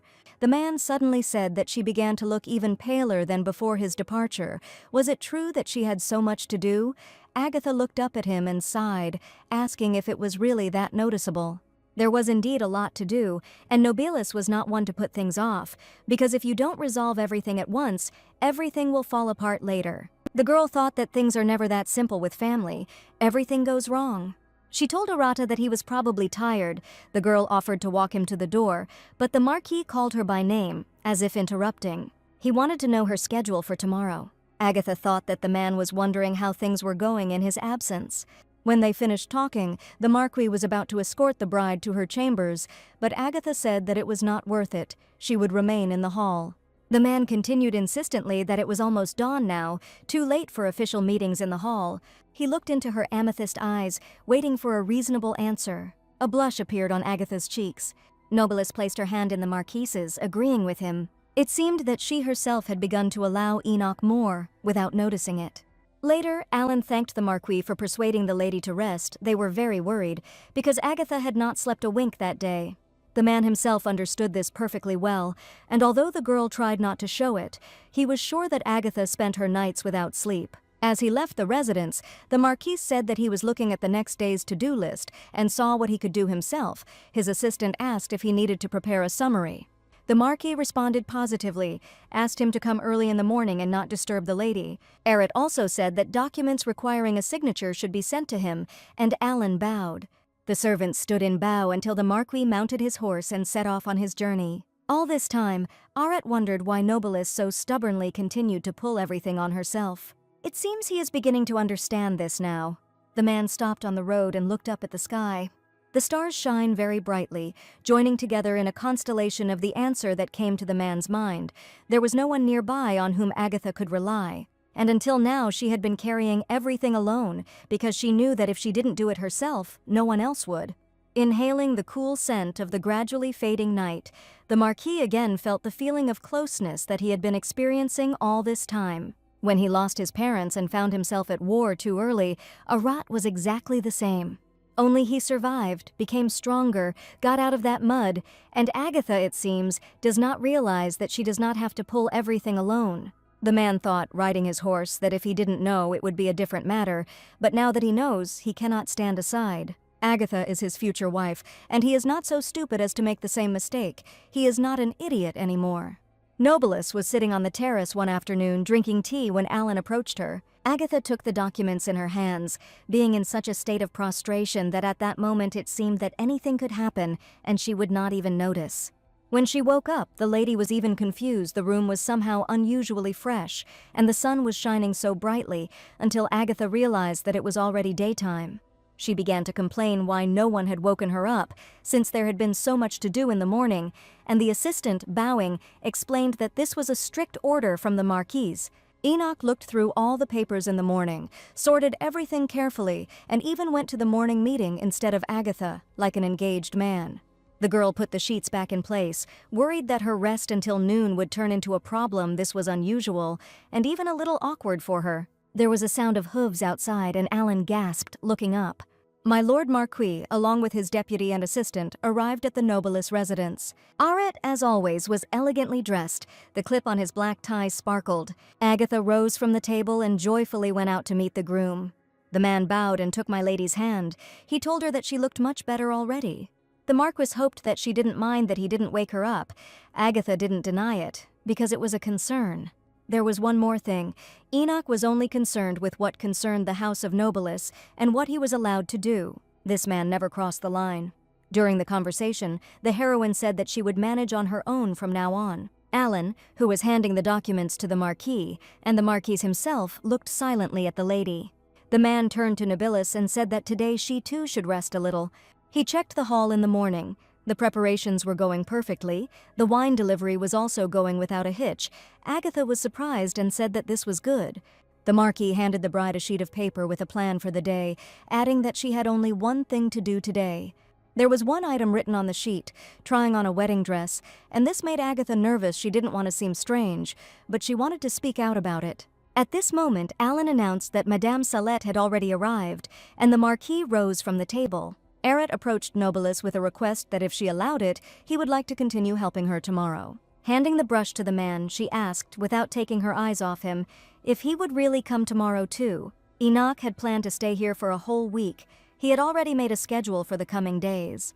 Agatha, confused, asked if she needed to take another vacation, to which the Marquis replied that he would gladly give her a full vacation, but checking the wedding venue was something only she could do. The heroine understood what the man was getting at. Everything that requires her personal involvement is the decoration, the menu, the wedding dress. And Enoch takes care of the rest. Agatha looked at the groom and said that she appreciated his concern. She wanted to object, but the man forestalled her objections by asking if he could invite his team to the mansion. This way she will continue working on the design, and with his support, everything will go even faster. The girl blushed with Enoch. Things really did move more easily, but delegating was still difficult. Although everything in Arata's house works smoothly and harmoniously, and his people are silent as stone, which means the time has come to trust.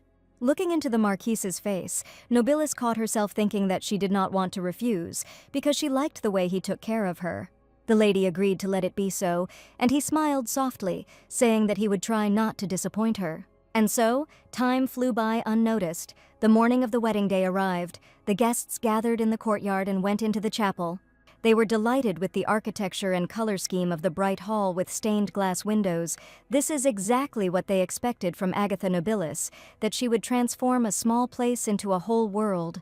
The pink-haired girl looked around and said that Lady Nobilis had warned her, but it was even more beautiful here than she could have imagined. By this time, the arrival of his lordship Theodore Newt was announced. He walked slowly along the carpet with his gaze downcast. Fatigue from lack of sleep and tears was visible under his eyes in the form of redness and blueness. The ladies heard that he was not in the best condition, but they did not think that a man would look so pale. Rumor had it that only one invitation had come to Nuta's house, only for the Duke. The girls became wary, wondering if the rumors about the hard life were true. Agatha was dressed in an exquisite wedding dress that emphasized her slender figure. Her hair was braided. On her head was a tiara with a long veil attached to the back. She was dazzling. The servant told her about this, and the lady, looking back, thanked her with embarrassment. The girl informed the lady that His Majesty had arrived, and it looked like the ceremony was beginning. Agatha asked what about Enoch, but he had finished all the preparations and was already waiting. The man was also dressed in white. His neck was hugged by a starched collar and a snow-white jabot, decorated with a brooch. Finally, the orchestra began to play. First the bows touched the strings of the violins, then the low tone of the cello came into play, and the melody spread throughout the chapel. The servant told the lady that it was time to go out, and Agatha's lips parted, her face flushed, and her heart played its concert. Finally, the day arrived. Agatha Nobilis walked towards the entrance with a slow but confident step, followed by the servants holding the hem of her long dress. She held a small bouquet of fresh roses in her hands. There had been many weddings in Agatha's life, but this was the first time her heart trembled like this. The bride entered the hall. She felt people's eyes on her, and finally her eyes rose to him. Enoch froze at the sight of Agatha. His heart almost sank into his heels from the sight of her beauty. He offered his hand in white gloves, and Agatha ran her fingers through it. After the ceremonial speech, the priest asked the young couple to exchange rings as a sign of their marriage union. Agatha felt thousands of shocks running through her body when Enoch put the ring on her. She was happy that she was marrying this man, although somewhere deep down she was still worried.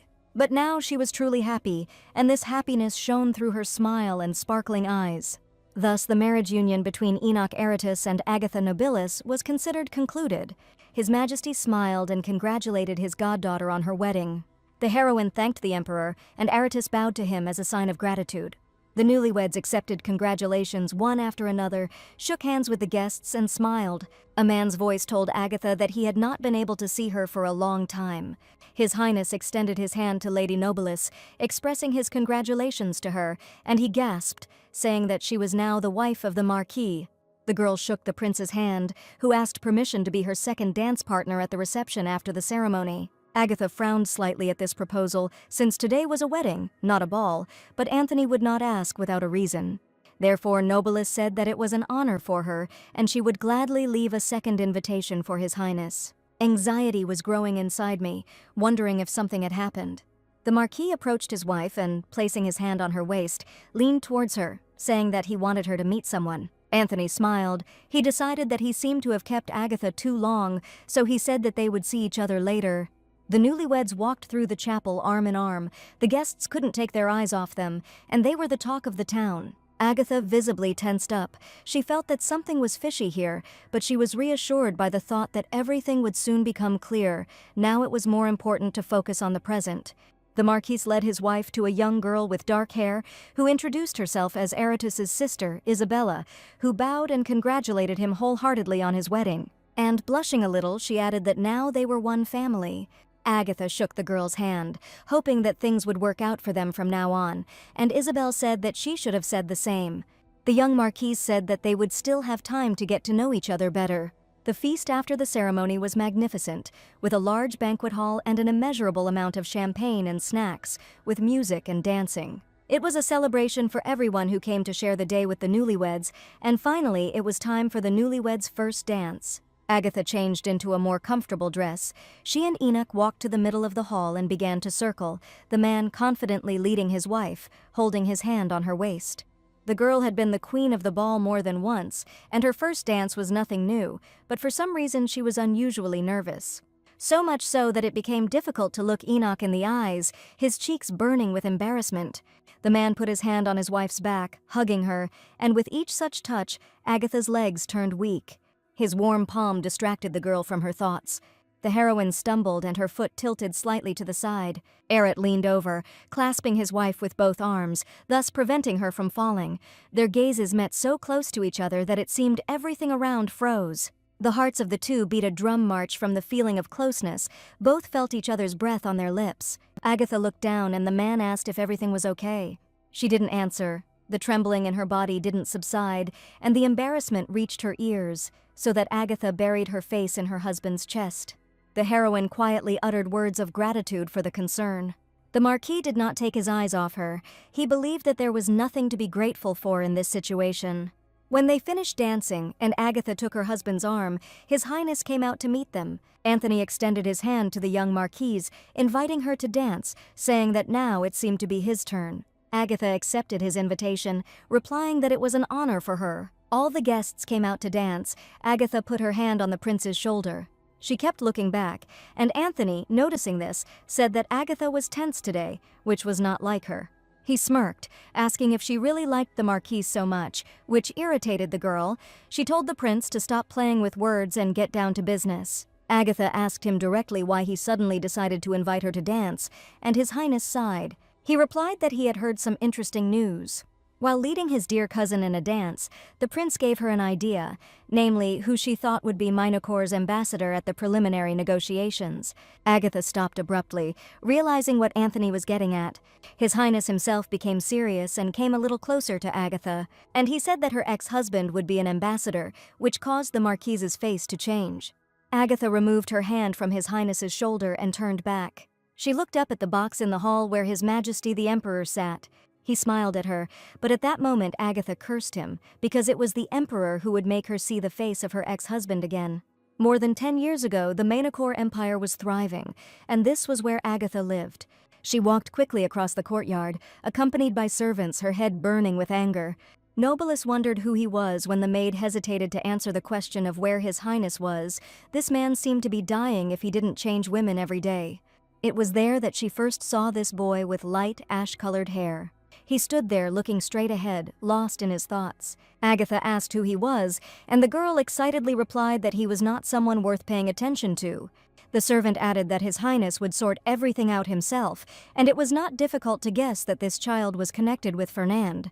This was the last straw, and while Agatha was sitting in her study writing a letter, her husband entered uninvited. He grinned, standing in the doorway and calling his wife his young concubine. Fernand learned that Agatha had seen that boy, Adam. The prince sat down on the edge of the table, saying that he had completely forgotten to warn her not to let him catch Agatha's eye. Nobilis was silent.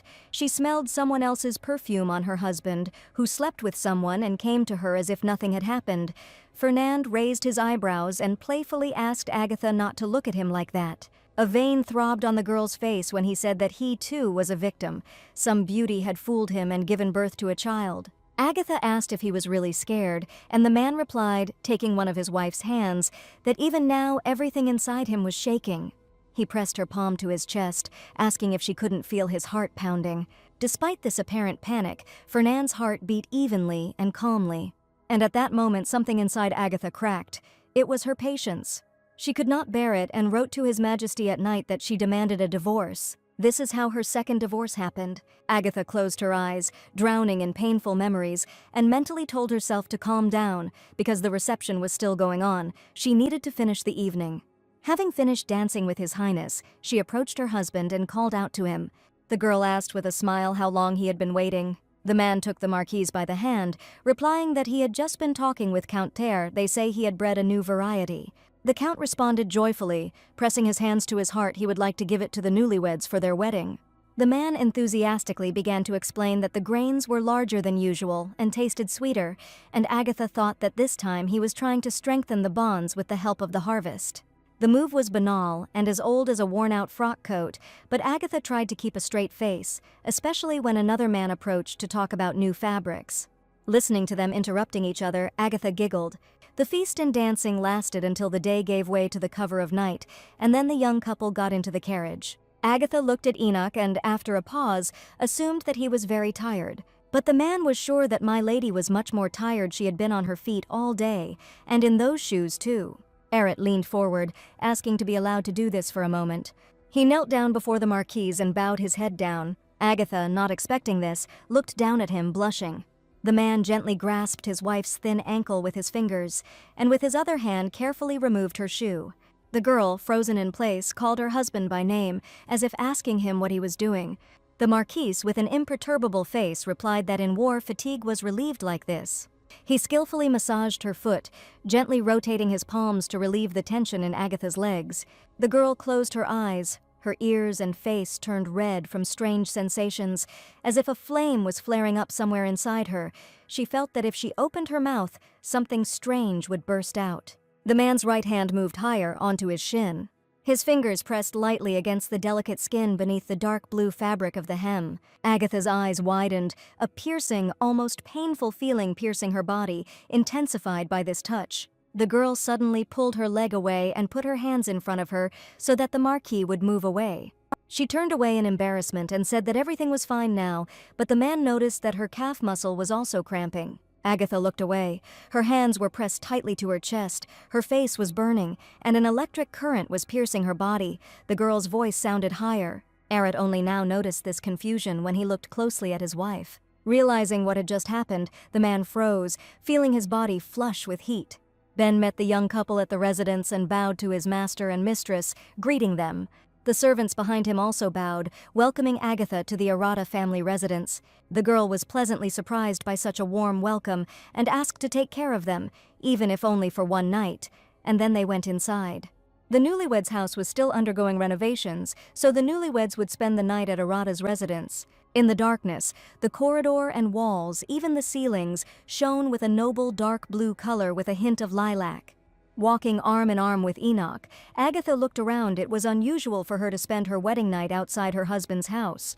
The man stopped in front of the door, and the Marquise turned her gaze to her. Enoch placed his hand on the door and said that Agatha would spend the night in his room. The girl didn't expect this. She thought she would be accommodated in the Marquise's chambers. Opening the door, Enoch asked if she wanted to look around. Agatha nodded shyly. Lady Arata blushed, looking curiously at Enoch's room. She looked like him, strict, clean, and to the point.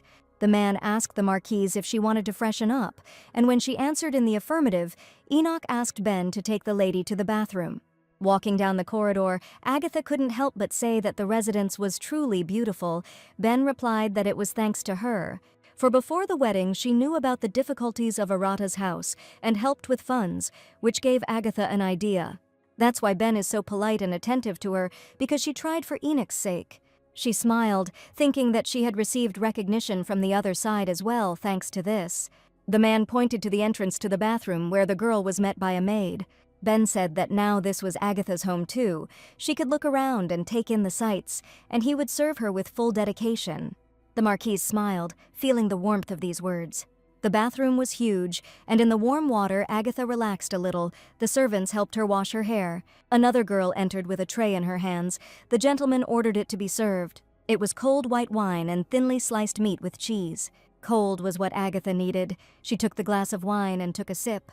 Looking out the window, the girl thought about how, according to rumors, this mansion had stood empty for more than 10 years. Now this space must be filled by her. The Marquise knelt down, turning over in the bathroom. The thought that soon everything would be here for her somehow excited her. While Agatha was taking a bath, he himself was drinking wine. He was informed that my lady had arrived. The girl came to him with damp hair and in a light nightgown, slightly covered by a transparent cape. Agatha asked how long he had been waiting for her. The man, seeing her like this, froze for a split second. He walked towards her, replying that he wouldn't have said so. The Marquis grabbed his wife by the waist and pulled her sharply towards him. In one movement, he lifted her into his arms, saying that he had not waited long. He wondered if Agatha had enjoyed the dishes he had ordered served, and the Marquise replied that everything was delicious. The man carefully laid his wife on the bed, saying that he was glad to hear it. He placed his hand next to her face on the bed. The knee followed suit.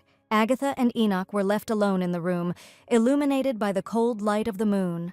Their gazes met again, Agatha's, half-languid, Arata's, piercing. The man closed the distance between them and kissed his wife on the forehead.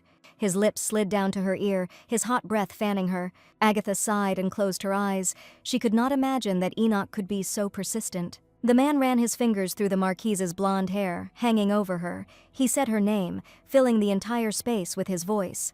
He ran his hand through the strands and touched my lady's cheek, which was blushing so deeply beneath him, her heart beating incredibly loudly. Enoch, placing his thumb on the girl's lips, asked if he could continue. She responded with consent, and immediately his lips lightly touched hers. His hands were careful, but surprisingly hot, and the longer he touched Agatha's body, the more ticklish and painfully sweet it became for her. On a sunny day, Prince Ferdinand set out to see His Majesty in the imperial capital of Mainokor. Entering the hall, the man bowed, asking whether his father, the sovereign, had called him. The emperor listened to his son's request and discussed it with the heir and the council. Ferdinand glanced tensely at his father, waiting for the decision to be made. The emperor gave his son permission to be a representative in these negotiations, which made Ferdinand happy. He promised to return with results worthy of trust, but the emperor first decided to give instructions, firstly, to take a competent official with him, and to take advantage of the opportunity to restore contact with the Roxbad Empire. But there was something else, something more important.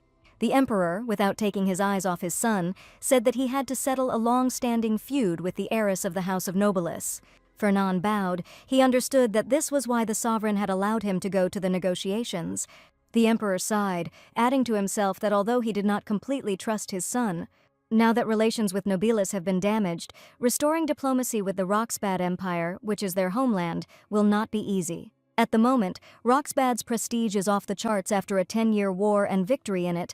They received new lands, ports, and huge compensation.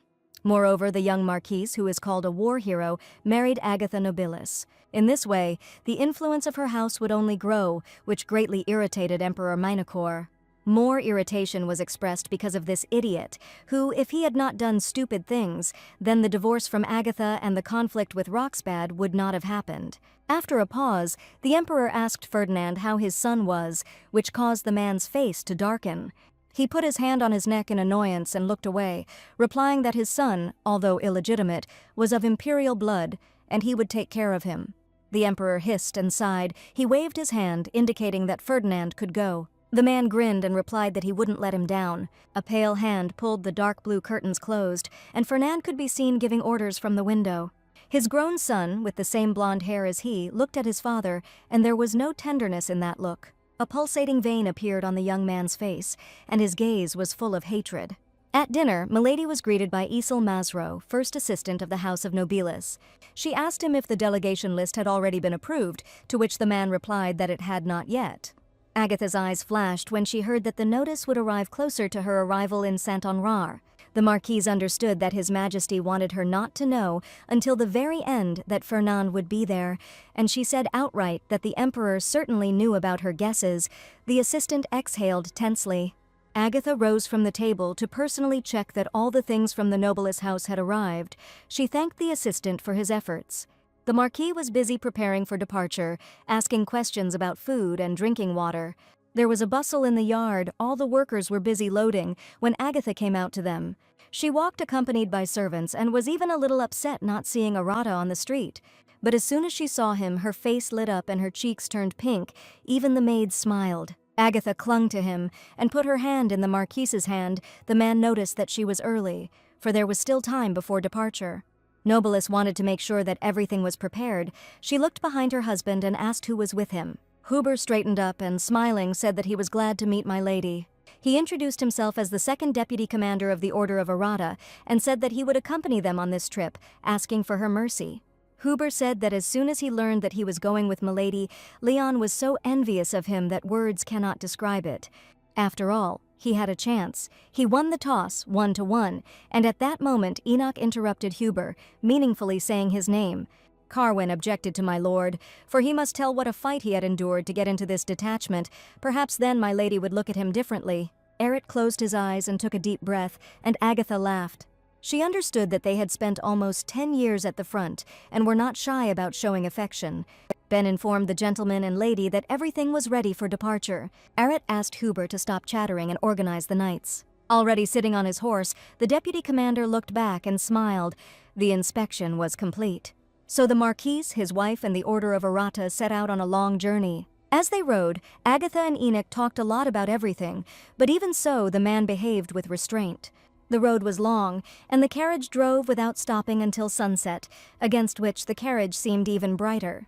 Gradually the sun sank below the horizon, and finally they arrived at the inn.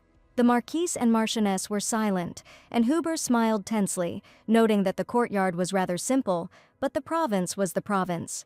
Enoch looked at Agatha and guessed that she might not be entirely comfortable, so he suggested that she sleep in the carriage. But the wife replied that everything was fine. She was used to the roads, and it was easier for security if she was in the room. It would be easy to post a guard. Huber was amazed, no, delighted, and Enoch narrowed his eyes softly. The deputy commander escorted Agatha to her room together with the gentleman. He said that it was the best of all. Inside, the furniture was quite simple, made of wood, but not devoid of taste. Agatha was silent, so Huber was tense, waiting for her reaction, and this mood was transmitted to Enoch. The girl smiled and thanked them for seeing her out. The lady called Jessie the servant. No words were needed for Jessie to understand what was required of her.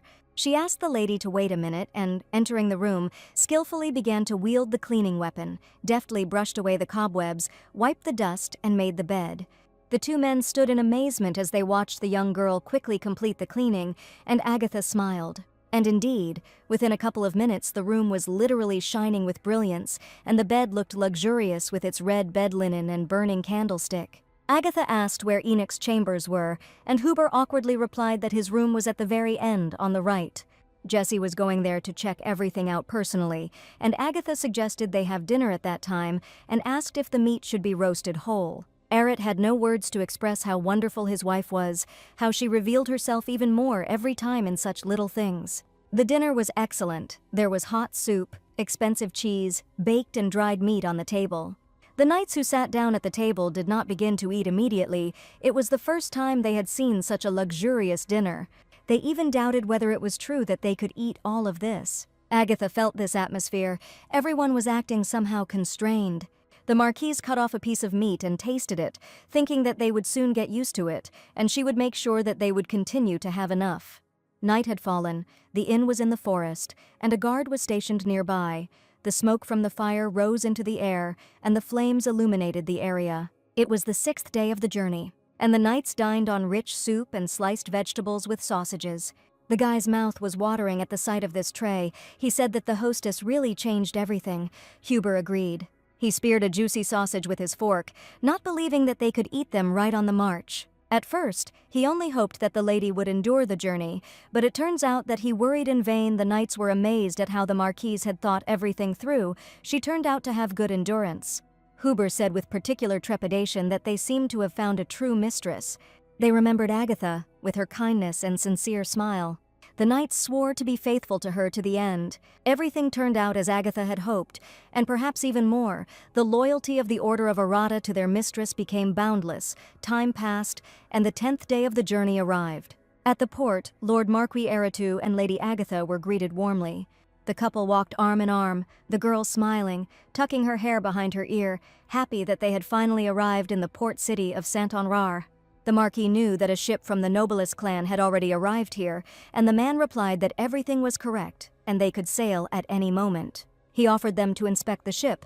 Arat was only 4. In the crew, Agatha studied materials on the navy of the Manhwa Empire. She said she needed to check something. The Marquis asked if there was a problem, but that was not the issue. Agatha looked up at him, thinking that she should tell her husband about this in advance. The girl handed the Marquis the sheets of materials. He began to study them, and Agatha said that this embassy would be accompanied by the fleet commander himself. The Marquis replied that this meant that someone of very high birth would be included in the Manhwa delegation, and Agatha sighed.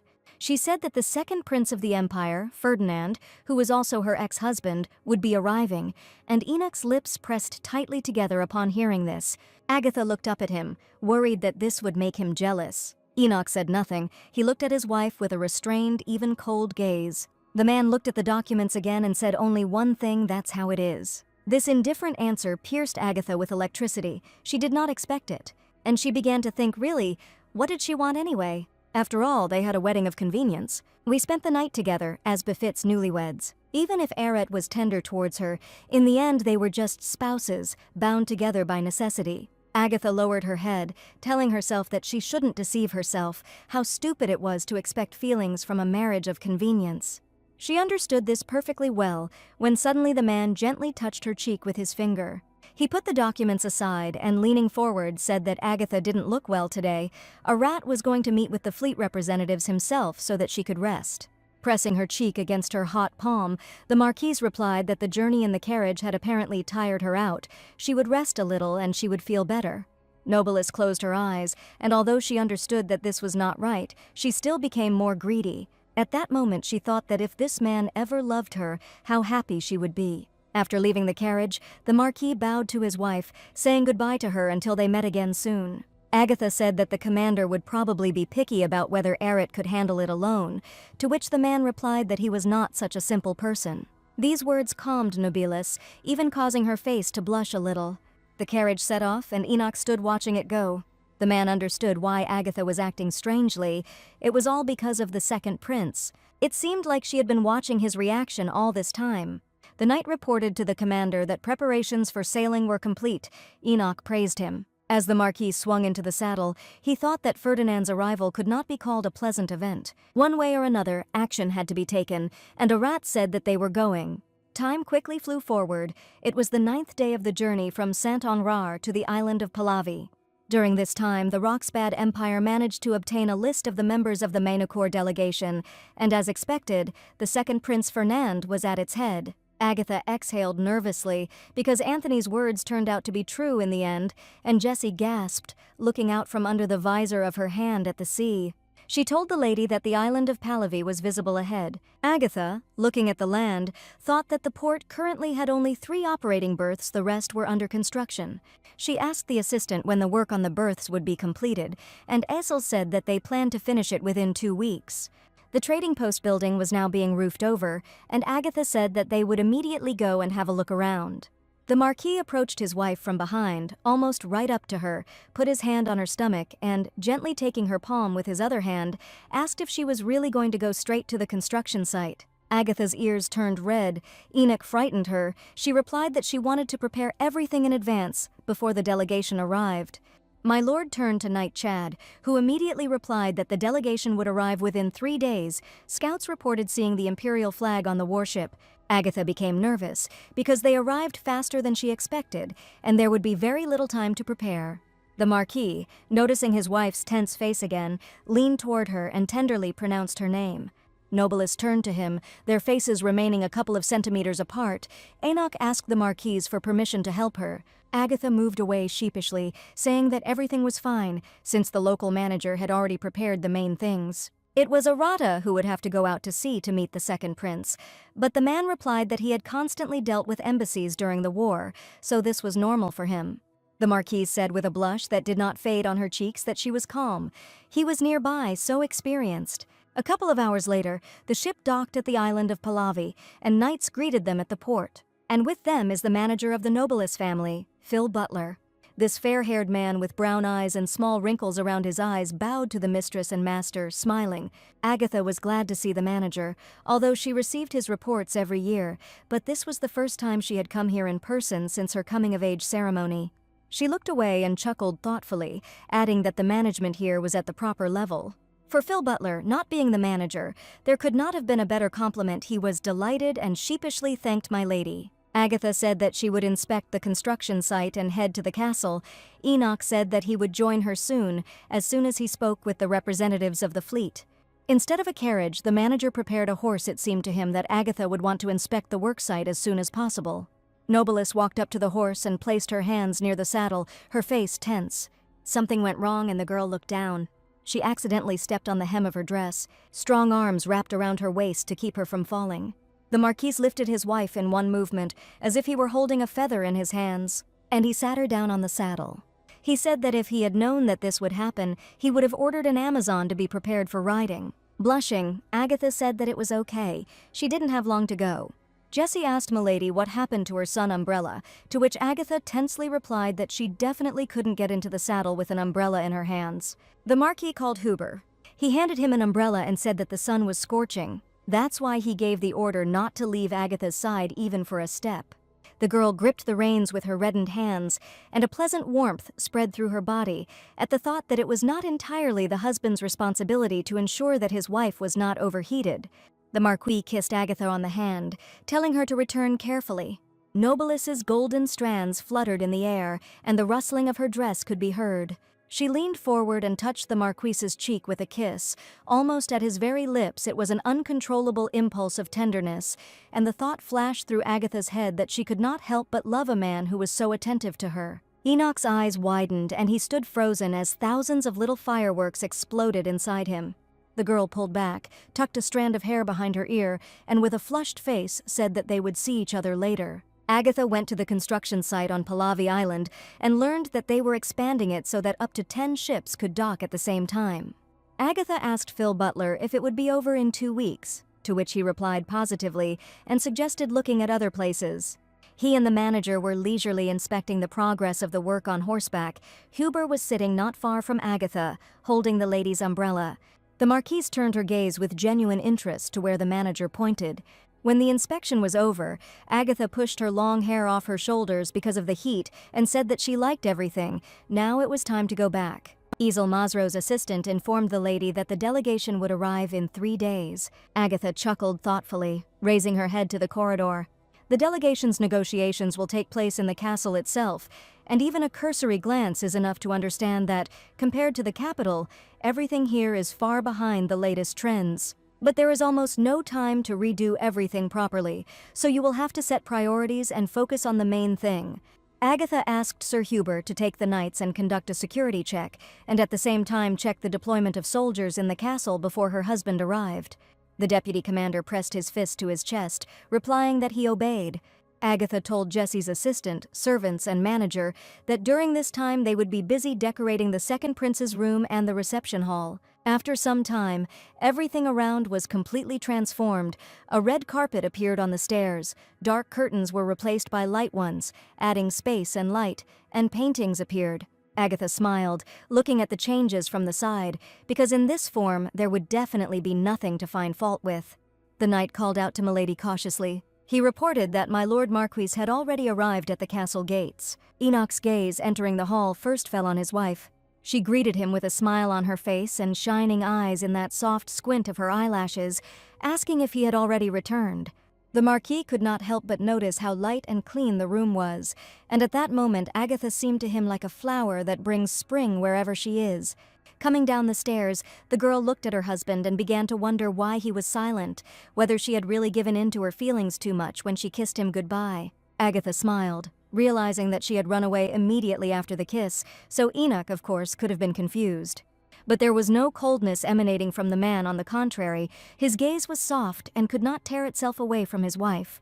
He touched the edge of Agatha's ear with his fingers, and leaning over, he whispered directly into him that he had returned. After this, Enoch slowly drew out the word "milady" in his velvety, low voice, which vibrated, causing goosebumps on the body. Agatha, although she was lost for a moment, raised her joyful eyes to him and told him to quickly pass. The man's lips parted, and he froze every time he saw that sincere smile and the sparkle in Agatha's eyes. His wife assumed he was tired, so she told Arata to rest in the room while she ordered dinner to be served, suddenly remembering that they would have to share one bedroom today. The girl asked if he was okay with it, to which Enoch extended his hand to his wife, replying that if it didn't cause her any inconvenience, he wouldn't mind sleeping together, and it would probably be safer this way.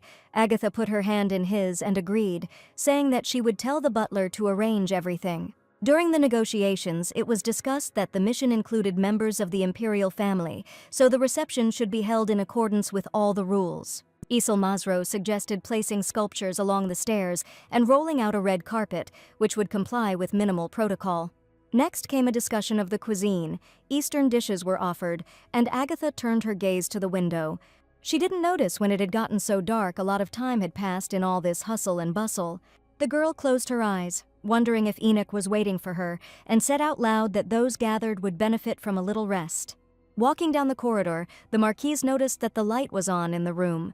Had Enoch really been waiting for her all this time? Agatha felt a flush of heat and wondered if her hair was in order. The girl was in such a hurry that she was afraid that her hair would get disheveled, but suddenly Arad appeared in front of her. His hair was unstyled, his half-naked body was covered by a robe. The man said that he felt someone coming. Agatha blushed. Her gaze involuntarily fell on his torso, covered with a light fabric. She apologized. She should have sent a note that she would be late. The Marquis smelled pleasant, as if he had just taken a bath. His hand fell on his wife's waist and pulled her towards him. Enoch dragged Agatha into the room and quickly closed the door behind him without removing his hand from her, thereby unwittingly trapping the Marquise. The man came closer to her face and lightly touched Nobilis's cheeks with his fingers, noticing how red they were. Her body was burning, and he asked if she was sick from constantly straining herself. Agatha turned her head, replying that everything was fine. She had just come here in a hurry. Her heart was pounding so loudly that she thought Enoch must have heard it. Agatha pushed the man away from her, saying that she needed to go to a meeting. Opening the door, the girl quickly added that he should go to bed without her, and even if she wasn't there in the morning, he should definitely have breakfast. The blue door slammed in the man's face before he could properly answer. Eret ruffled his hair with his hand and exhaled loudly, deciding that he had apparently frightened Agatha too much. 3 days passed. The ships of the Manukor Empire glided quickly over the waves. A favorable wind drove the white masts, and seagulls screamed above them. Their red flag flew from the top of the mast, letting the island know who was coming to visit them. Isel told my lady that they were approaching, but Agatha saw. She was tense, thinking that she should have gone with Enoch, although it was quite logical that the commander of the army went to accompany Fernand. And yet, whether it was right to let them meet earlier, Agatha hoped that Fernand had not started talking nonsense. The Marquise was pulled out of her thoughts by a loud, familiar voice calling her by name. Fernand Mainukanti himself waved to her from the deck. The ships docked, and the second prince of the empire descended the stairs. Everyone, including Agatha, bowed to him. The Marquise humbly greeted His Highness. The man put his palms forward, asking forgiveness for his manners. He was too happy to meet. Fernand bowed and took Agatha's hand, expressing gratitude to her for the warm welcome. Enoch took notice of this. His Highness's lips barely touched the Marquise's hand. His red eyes glanced at her, and his voice playfully called her "Milady." Arat, who was watching this, flashed a cold gaze, and a vein began to pulse in his jaw. Agatha suggested limiting themselves to dinner at the castle and resting after the long journey today, and starting tomorrow she asked the prince to inspect the island and begin negotiations. Fernand smiled, agreeing to do as the lady suggested, and asked permission to accompany her to the castle. Agatha tried to remain composed, her gaze falling on His Highness's hand. And then she looked away at her husband. At this time, Enoch had his back turned to her, giving orders to his deputy. Agatha seemed to confirm that the Marquis had no reason to worry about her and Fernand. When His Highness climbed into the carriage, the Marquise announced that she would travel in a separate carriage. Fernand was surprised, but Agatha only added that the servants would accompany him. The man leaned forward with a smirk on his lips, saying that it wasn't necessary, he was offering to go together. His Highness extended his hand to her, saying that they hadn't seen each other for so long. It would be nice to chat on the way, and besides, he had questions about the negotiations. Agatha's eyebrows drew together, her gaze betraying irritation, but she couldn't say it directly. Nobilis would have gladly refused, but there were too many eyes on them right now, so she told Marie that she would ride with her in the carriage. Fernando didn't seem to like it very much. One way or another, the three of them set off on their journey. Agatha and the servant Marie sat next to each other, His Highness opposite. The man crossed his legs and folded his hands on them, asking if Agatha would call him His Highness, even if there was no one else there. The girl did not answer at once, and Fernand called her familiarly by name, but the Marquise sharply asked him not to call her that, because she is the goddaughter of His Majesty Emperor Roxbad, the heiress of the ducal house of Nobilis, and the mistress of the house of the Marquis of Arata. And now she was also an ambassador representing the empire, so the Marquise insisted on maintaining propriety, and Fernand replied that he understood. Although not without tension, the man closed his eyes and thought that calling Agatha simply Milady, without the Marquis, was also not bad. He smirked at the thought that it sounded much closer than B's official title. His Highness inquired how Agatha was doing, and after her dry answer, asked whether she had not been too hasty with the marriage, to which the Marquise replied that he was well informed about the affairs of the empire. Fernand replied that it was his wife's country, and Agatha said that he was too interested in his ex-wife's country, as if emphasizing the distance. The prince's eyebrows arched, and he called the Marquise by name in disappointment. Nobilis's nerves were on edge. She asked to be called the young Marquise. As far as he should know, she had just gotten married a month ago, when suddenly Huber knocked on the carriage door. They had arrived. Approaching the exit, Agatha calmed Fernand with a cold look and asked him to refrain from any actions that could cause misunderstanding. Enoch was waiting for Milady in the courtyard, his gaze meeting Agatha's. The man asked if she had explained the further schedule to His Highness. Agatha replied that they had agreed to meet in the evening in the banquet hall. Taking the Marquise by the arm, Nobilis clarified that nothing had happened when he went out to accompany the prince, and Arat calmly replied that no. Agatha felt relieved when her husband shared that Fernand had not been particularly happy to see him, but that this had not prevented him from fulfilling his duty. The girl asked the Marquis to ignore the prince's reaction. He was simply tormented by the fact that he had lost the heiress of the House of Nobilis so late. Although this was bitter, Agatha chose to look at the positive side of things, saying that the prince might use this to his advantage in negotiations. The girl forced a tense smile, adding that she was glad that he didn't suspect her of anything. At this moment, my lady was called by her assistant. Agatha gasped and, turning to her husband, announced that she needed to check on the preparations for the evening banquet. The heroine did not hear the answer and hurried to get down to business. Aret told her after she left that it was all a misunderstanding. In Agatha's chambers, servants often helped their mistress with her hair or makeup, and she was told that His Highness was asking to be allowed to accompany her. Agatha turned towards the door with displeasure, asking again. She was angry that this idiot didn't even pay attention to her words. She asked to tell him that she already had an agreement. Nobilis sat on the sofa, soaking her feet in a small bath of rose petals, wondering if the Emperor had given Ferdinand some special order. Otherwise, why was he behaving like this? Or maybe he really did still have feelings for her. Agatha was worried that this might lead to new problems. Agatha immediately perked up when she was informed that my Lord Marquis was here. She asked to be taken inside quickly, and a couple of minutes later, Arat entered the room with the knight. Agatha stood behind a transparent pinkish curtain, adjusting her light hair. She asked the Marquis to wait a minute. Enoch, seeing his wife in this state, with the sleeve of her dress lowered, stopped.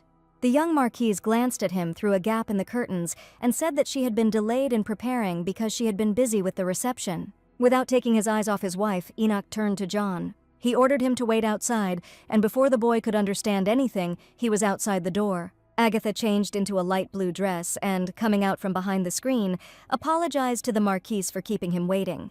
She asked him if it would be okay when he looked down at the hem of her dress. The man said only one word, his hand, and extended his to her. Milady slid her fingers over Arata's palm, and they, together with Huber, the assistant, and the others, headed down the corridor towards the meeting. Agatha asked her assistant over her shoulder, "What about the second prince?" It turned out that he had just left with the Manhwa delegation. The heroine tensed up unnoticed, because if they were unlucky, they might collide before they even entered the hall. Enoch walked forward confidently, tension visible in Agatha's pressed lips as footsteps were heard in the hallway. His Highness Fernand turned away at this time, and yet they collided. Prince Manhwa made a face of disappointment, because Milady had refused his escort in order to come with the Marquise. Aret clenched his hand into a fist. Agatha felt his muscles tense and looked at him. The girl saw the Marquis like this for the first time. His face was gloomy, his gaze piercing and cold, and a vein of tension stood out on his face. Agatha looked down at the floor, having just realized that the second prince still bothered him more than the Marquis let on. The lady replied that her husband was by her side, so she could not burden His Highness with her company. Holding her fingers on her husband's tense hand, Agatha wondered if he was irritated by the very existence of her ex-husband, or if it was jealousy. Whatever it was, for the Marquise it felt much better than indifference. She pointed her hand towards the door, inviting the prince to come inside. They had prepared special dishes for today's reception, and Fernand, looking at the Marquis with disdain, replied that he was looking forward to it. At dinner, His Highness proposed a toast to the eternal union of Manhwa and Roxbad. The man from Manhwa's side noticed that the Marquise had put a lot of effort into this reception. One glance at the menu was enough. Agatha laughed, replying that he was overpraising her. She only did what she had to. The Marquise placed her palm over her husband's clenched hand. She added that the fact that her husband personally met the delegation allowed her to calmly focus on preparations.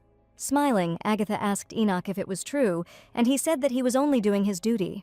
He was only glad if this helped Agatha, and all these pleasantries caused discontent in Fernanda. He thought about the Marquis. What an impudent man.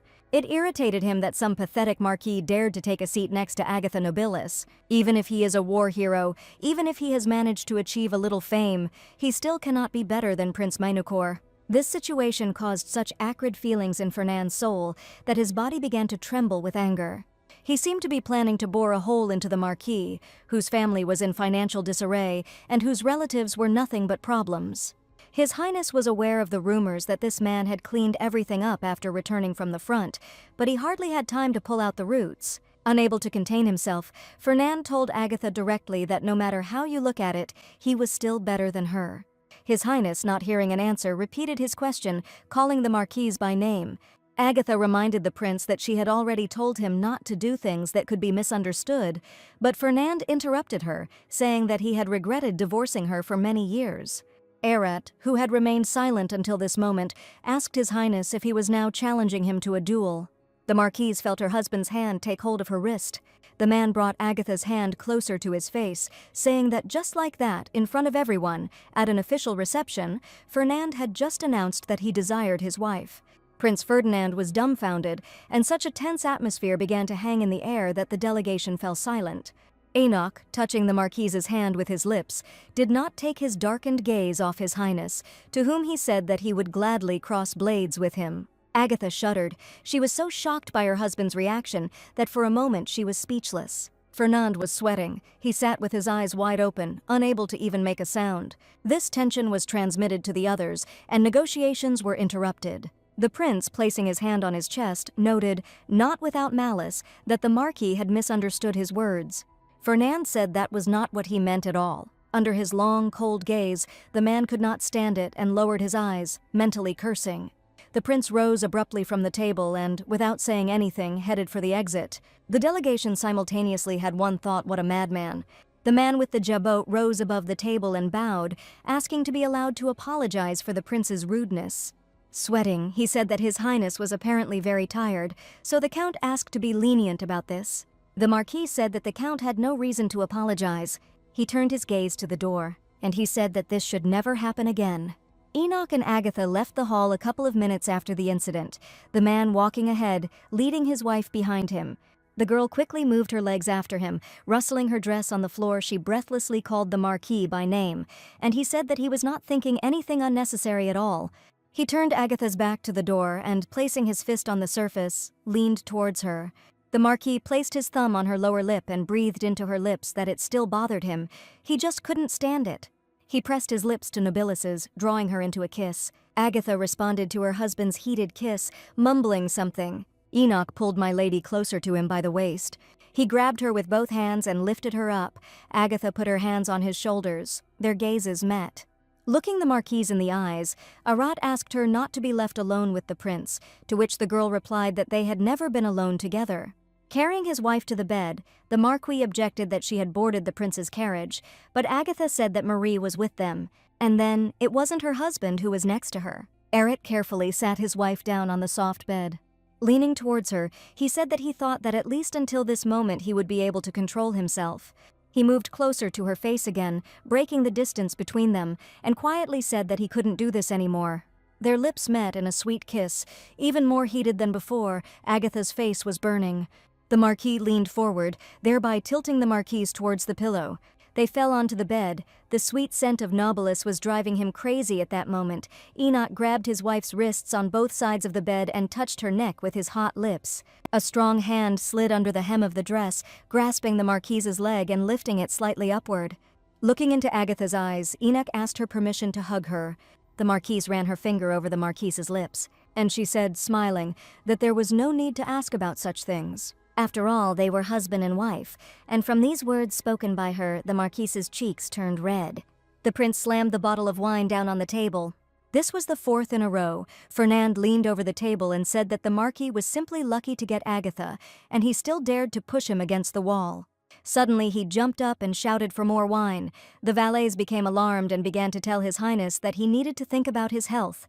Clutching a bottle of alcohol, Fernand leaned back on the sofa, indignant at how the Marquis dared. His face was burning, his tongue was slurred, but he continued to repeat this phrase. He was puffing with anger, calling Agatha's husband a lowly upstart, nothing more. Fernand gritted his teeth, muttering that it was precisely this insignificant type who was now next to Agatha. He remembered how she had looked at him that time in the carriage and told him to refrain from doing anything that would cause misunderstanding. His Highness rose abruptly from the sofa, and the valets who were watching him tensed up. Fernand said that he needed to sort out the misunderstanding between him and Agatha. He was sure that when she realized how he felt, she would leave this guy and come back to him. The guys looked at each other, realizing the criticality of the situation. They simultaneously thought that they needed to stop him, and immediately ran up to the prince, offering him more wine, even taking one good bottle. But Fernand was adamant. He opened the doors, declaring that he would go to Agatha right away. Enoch Arata and the young Marquise were sleeping at this time. The heroine fell asleep on the man's shoulder. A sharp sound was heard in the corridor, and Arat opened his eyes. He left the room. Huber tensed up when he saw that the gentleman had woken up. The Marquis, standing in his robe, asked what all the noise was about. Huber looked away, wondering how to explain to the gentleman what was going on, and after a pause, said that His Highness was now in the corridor. They tried to hold him back, but he waved his elbows and shouted at them to get out of the way. Several knights could barely cope with the drunken prince as they tried not to harm him. Arat heard Fernand shout that he himself must tell Agatha what he wanted to say. He called her to come out for a minute, and the knights instantly turned pale. The Marquis chuckled, his patience up to this point hanging on by a thin rope, but this was already crossing all boundaries. Looking at the door leading to the corridor, a man with a heavy aura filling the space called Fernand an impudent man. The doors swung open and everyone, including His Highness, froze. The drunk man's eyebrows rose in surprise. Anger rose in his throat. He shouted why Arat was leaving Agatha's room. The Marquis stood opposite Fernand and silently looked him straight in the eyes. His Highness pointed his finger at Enoch. His body began to tremble with anger. Arat remained silent. He understood that it would be impossible to have a normal conversation with a drunken madman.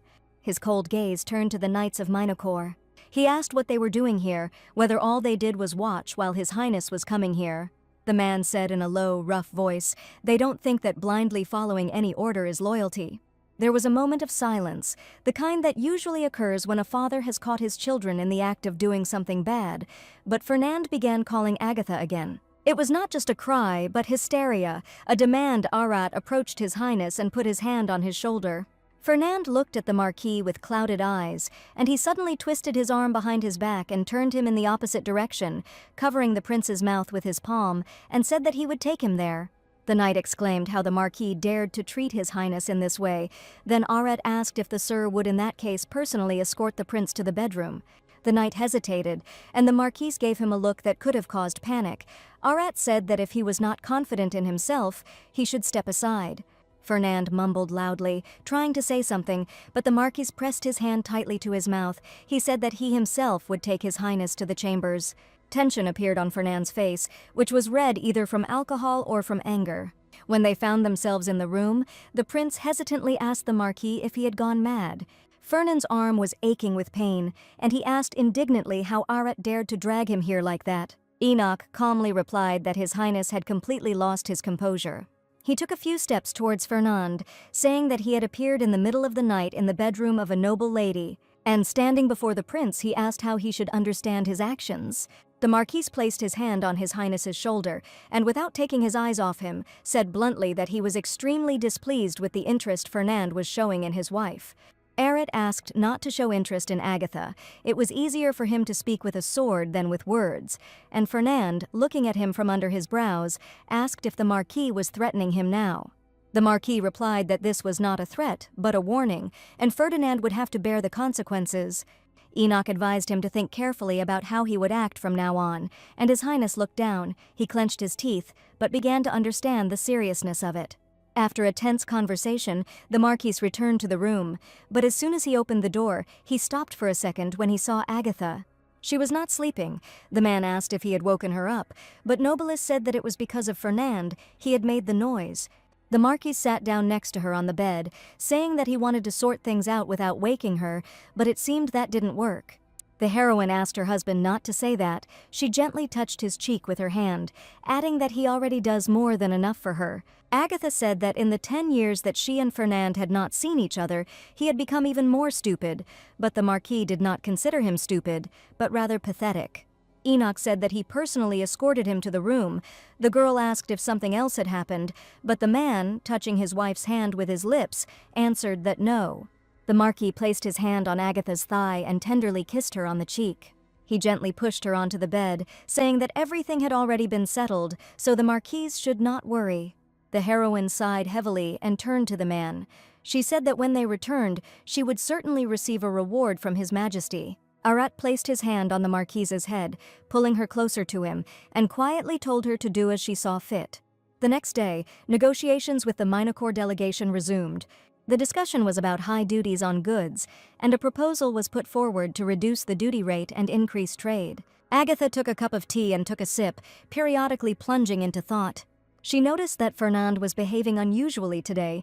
He was rather quiet. You couldn't tell from his expression that he was even a little remorseful. Could he really have decided to behave calmly? Agatha became curious about what had happened last night, and she didn't notice how another day had passed. When it got dark, she put the documents away and announced that they would stop for today and continue the discussion tomorrow.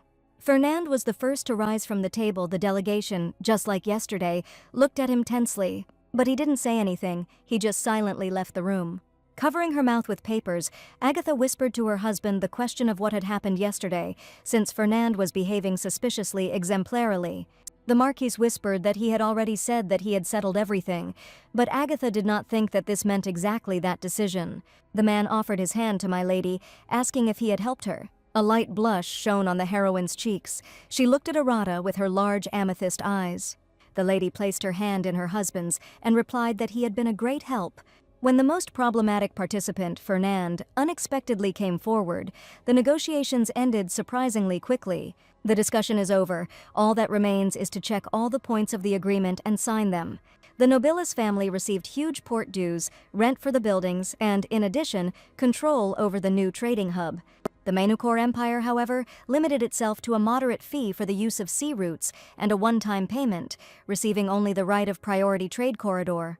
No matter how you look at it, the winner in this agreement was the Nobilis house. So, having completed the entire program, Agatha and Enoch enjoyed a 2-month honeymoon and returned back to the capital.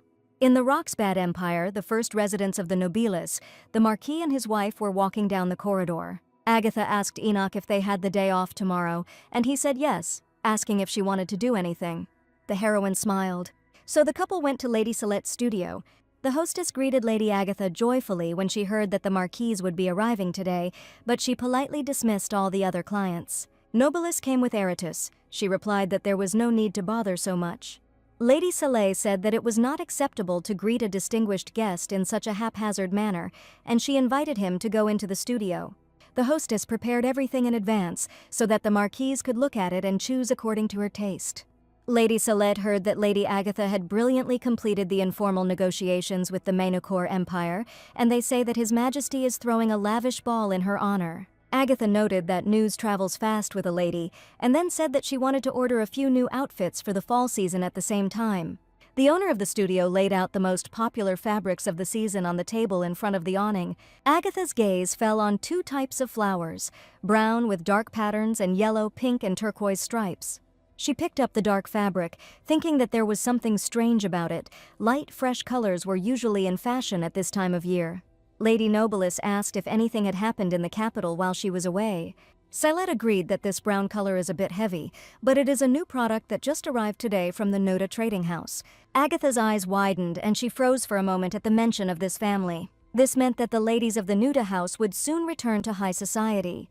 The girl silently looked at the dark fabric. This truly reflected the taste of the former Duchess Nuta. As befits a signature product of the trading house, the fabric was, of course, luxurious, but Agatha put it aside, deciding that it was not suitable for a young aristocrat.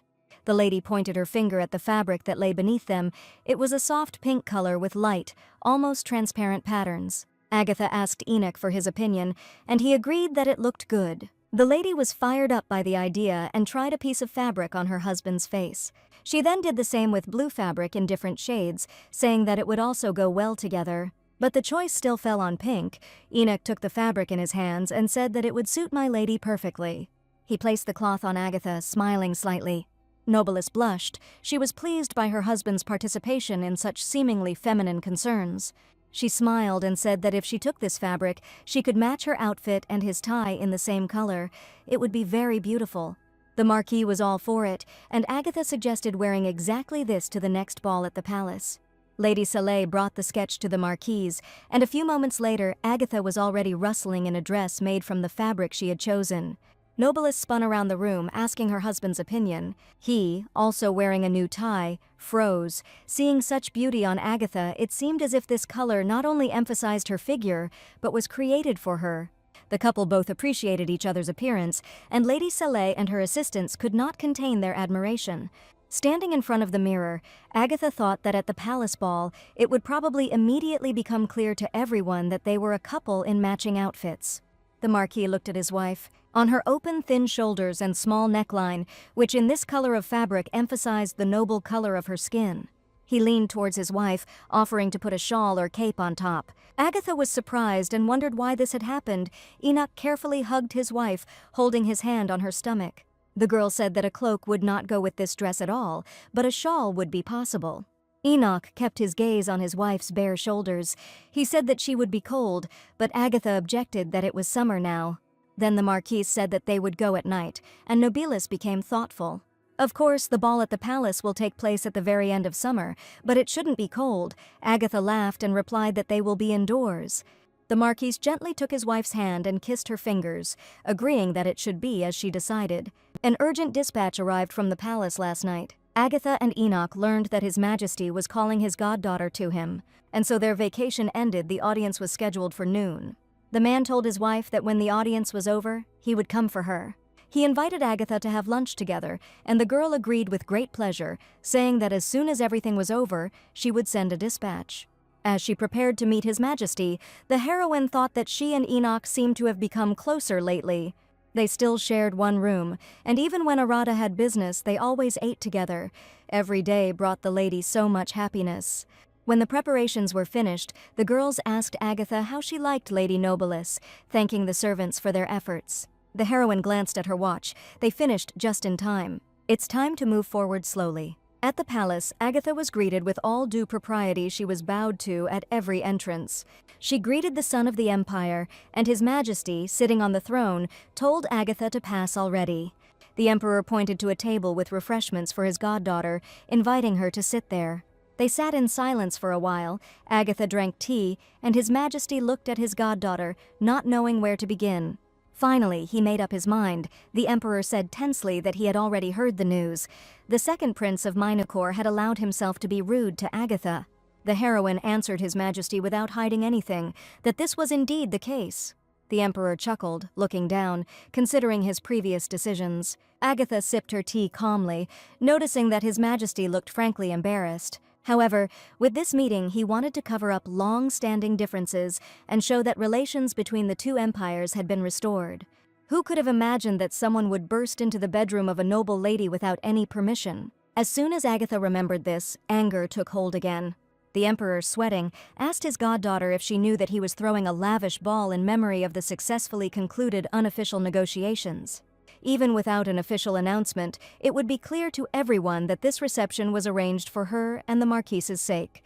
These words were tantamount to a request to stop being angry, but Agatha did not give in. She calmly said that His Majesty's personality was as boundless as the sea.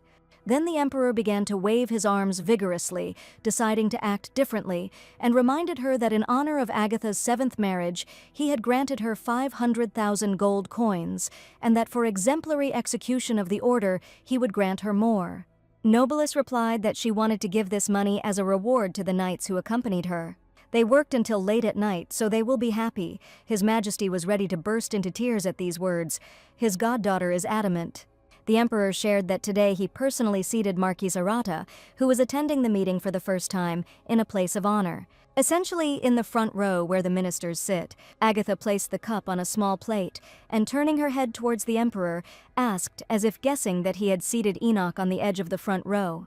His Majesty turned pale, and he exclaimed indignantly and childishly sincerely that he had seated the Marquise in the very center.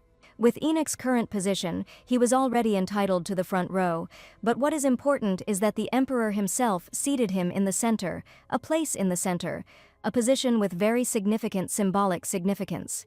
A place in the center signifies high status at court. The emperor shared that on every issue raised at the morning council today, he always asked the Marquise's opinion. Agatha asked what else besides that. His Majesty, after thinking, replied that it would be possible to grant Marquis Arata tax breaks on his current holdings. Smiling, the goddaughter said that His Majesty had forgotten one thing. The Emperor froze, and he asked what she meant.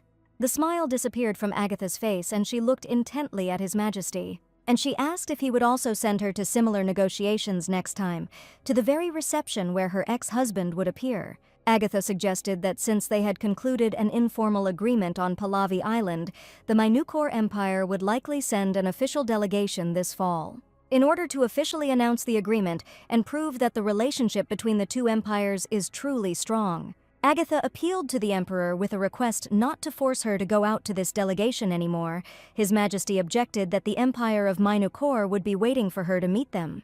The heroine cast a warning glance at the Emperor.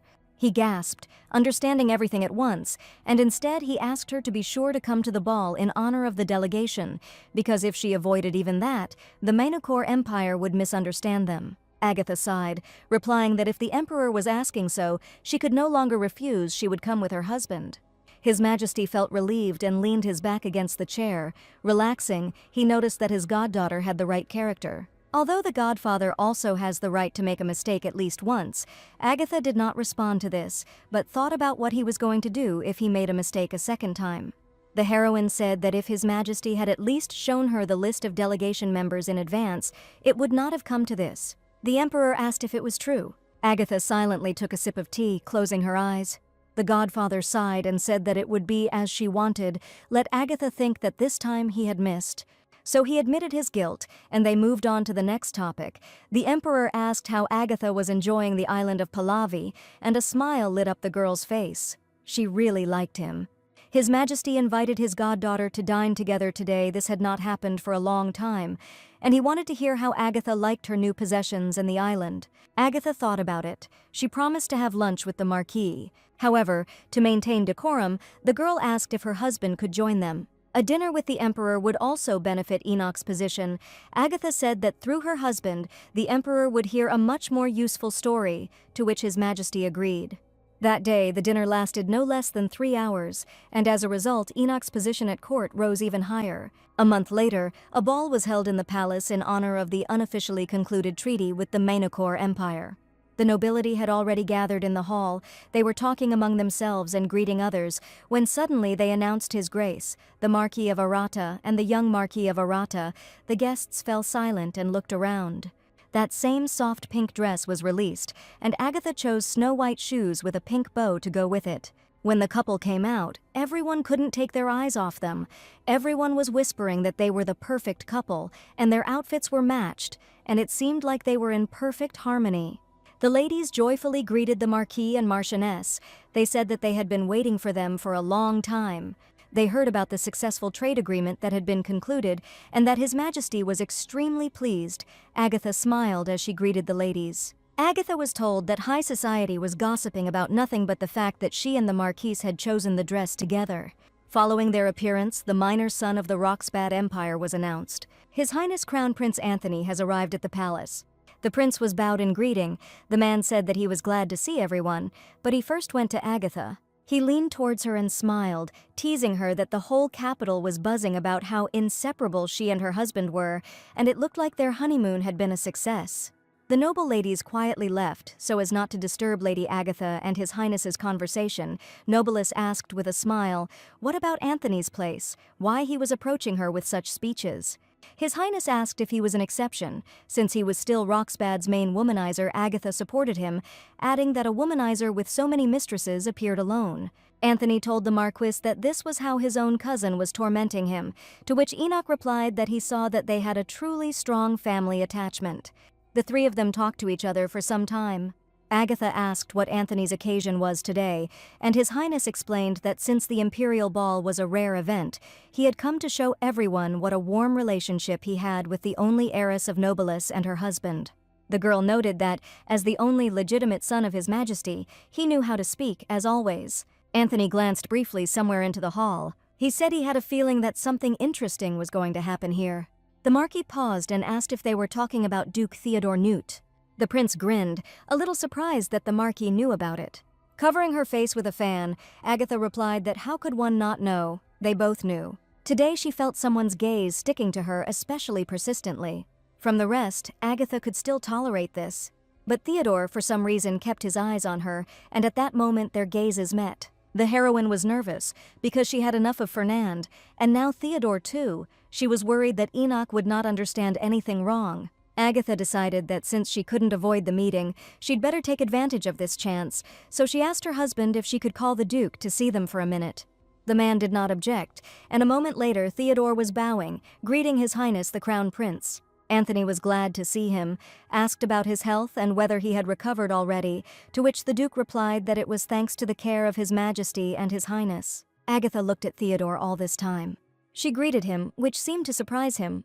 The man pressed his hand to his chest and sincerely said that he was glad to see her again, the young Marquise Arata. The prince added that if he was not mistaken, the Duke had some business with his cousin, and Theodore replied that he had words for the young Marquise. Enoch's hand went around his wife's shoulder. The Marquis asked if the Duke would mind if he heard it too. Theodore nodded. He didn't mind. Tenderness and respect were visible in his eyes. He even said that if it didn't cause inconvenience to His Highness, he should stay. At that moment, Anthony felt a sense of pity for the Duke, who, after the divorce, was treating Agatha like this. It seemed he still cherished his ex-wife. Theodore Newt told the Marquis why they had divorced, and added that now that the Marquise Agatha was a stranger to him, he had no right to bring danger upon her. Looking away, the Duke asked that the fact of his visit be accepted as a kind of apology. He came to warn the young Marquise. Theodore said that some time ago, in the presence of his grandmother, mother, and sisters, a conversation about her arose. The Duke did not hear the details, but nothing good was in store for the Marquise. Therefore, Theodore warned Agatha to beware of his family and those aristocrats who were close to them. As he left, he wished her peace wherever they were. The man who always gave in to his own family has only now taken Agatha's side. How ironic. The girl closed her eyes, thinking that it was unlikely that Enoch would misunderstand her because of this. The Marquise leaned over to ask her if she was okay, and Agatha said yes.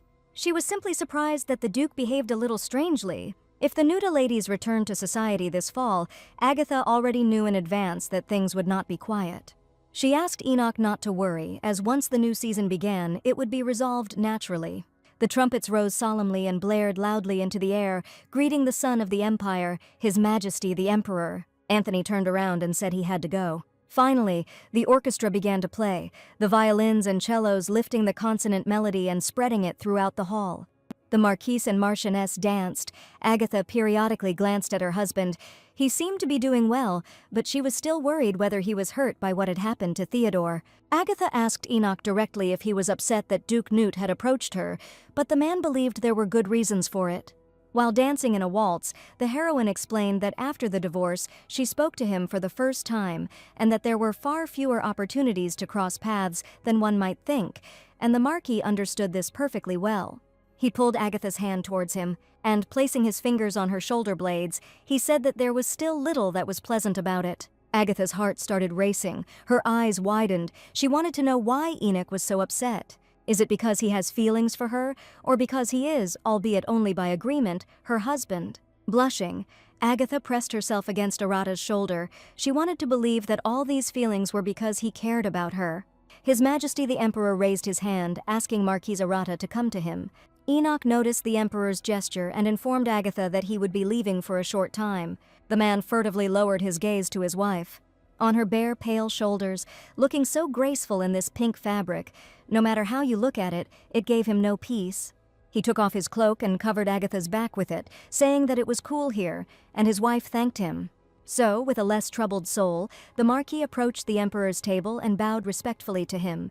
Watching her husband and godfather from the side, the heroine wondered if it was even possible to leave for a short time. And indeed, the Emperor asked the Marquis what he was worth and let him sit down in the empty seat. Enoch tensed, realizing that the greeting would be drawn out. He answered His Majesty that it was an honor for him, and he looked at Agatha. The Marquise nodded with a smile on her face. She had no doubt that this would be so. Since the Emperor's beloved new Marquise has arrived, the Emperor, of course, will not let him go so easily. The girl turned around, guessing that Enoch would stay there for a long time, and it was time for her to take action slowly. The Marquise watched as Agatha walked across the hall in the opposite direction. He lifted the glass of wine to her lips, keeping his eyes on her until Agatha was out of sight. The heroine went to the room of the noble ladies, whom she had not seen for a long time, to discuss pressing issues. Covering her face with a fan, Agatha whispered to Madame Iris. Without taking her eyes off the interlocutors opposite her, the lady also answered her imperceptibly. The Marquise said that it seemed like they should take a closer look at Newt's house. Iris smiled, whispering that she didn't think they would sit idly by, and asked if it was worth checking out their close associates. Agatha assessed the situation. The battlefield would not be the court, but high society they certainly wouldn't want open war, so they wouldn't risk sending their closest henchmen to stab her in the back. The Marchioness whispered to the lady that it was far more likely that they would use the families preparing for their debut in society this autumn and the neutral people with whom she connected them, and this was precisely Madame Iris's area of expertise. Agatha left it to her and, having finished her conversation with the ladies, went out into the hall, wondering if Enoch was still sitting with His Majesty. Indeed, the Marquis was sitting at the Emperor's table. The heroine watched as they talked about something, and a warm thought flashed through her mind that he was doing well. The man turned his head into the hall, feeling someone's gaze on him. Agatha gasped when she caught his gaze. She felt good about this feeling. The Marquis thought that just recently, Agatha had not even looked back and simply left, and now she was secretly watching him. He smiled at his wife, raising the glass to his lips. Their gazes were so focused on each other that Enoch did not notice how they approached him. It was a lady in a pink dress who bowed to the Marquis, holding her hem with white gloves. She asked shyly if he could spare her some time. She needed to talk to him. Arata's gaze instantly turned cold and stern. Agatha froze, watching this scene, so much so that she did not even hear the lady sitting next to her addressing her. The Marchioness smiled, quietly asking for forgiveness from Madame Kate. She asked for one favor. Lady Iris whispered to Agatha that the girl next to the Marquis was Lady Lucy, daughter of Count Lyras. She was once engaged to His Grace the Marquis, but after he was sent to the front, Count Lyras unilaterally announced the break in the engagement. Agatha folded her fan in her hands, adding that she was now appearing before her husband. She wondered why. Without taking her eyes off the Emperor's table, Agatha asked what would happen if she approached them. Now Iris quietly replied that many eyes were watching the Marquise. Rumors were inevitable. Was she ready for this? Agatha's gaze was intense, and she thought with firm confidence that she could survive a couple of gossips. Enoch told Lady Lucy to speak. The pink-haired girl rejoiced, expressing her gratitude to Milord Marquise. First of all, albeit belatedly, she wanted to congratulate him on his victory. She did not dare to come to him at the victory reception, but she was also amazed by his military merits. The Marquis thought that if Agatha saw this, it would be unpleasant for her. He looked into the hall, but his wife was not there. A cold sweat broke out in his blood at the terrible thought. He looked at the empty seat between the noble ladies, and a feeling of unease overcame him. Lucy was saying at this time that her father wanted to apologize for his previous rudeness, and was asking the Marquise to give him a little time when Agatha was going up the stairs. The lady, blushing with embarrassment, stammered that her father had told her to find out whether the Marquis would agree to give him some time. Agatha silently walked past her. Her graceful hand rested on her husband's shoulder. Agatha leaned slightly back in her chair, asking Enoch who this lady was. It seemed they had never met before.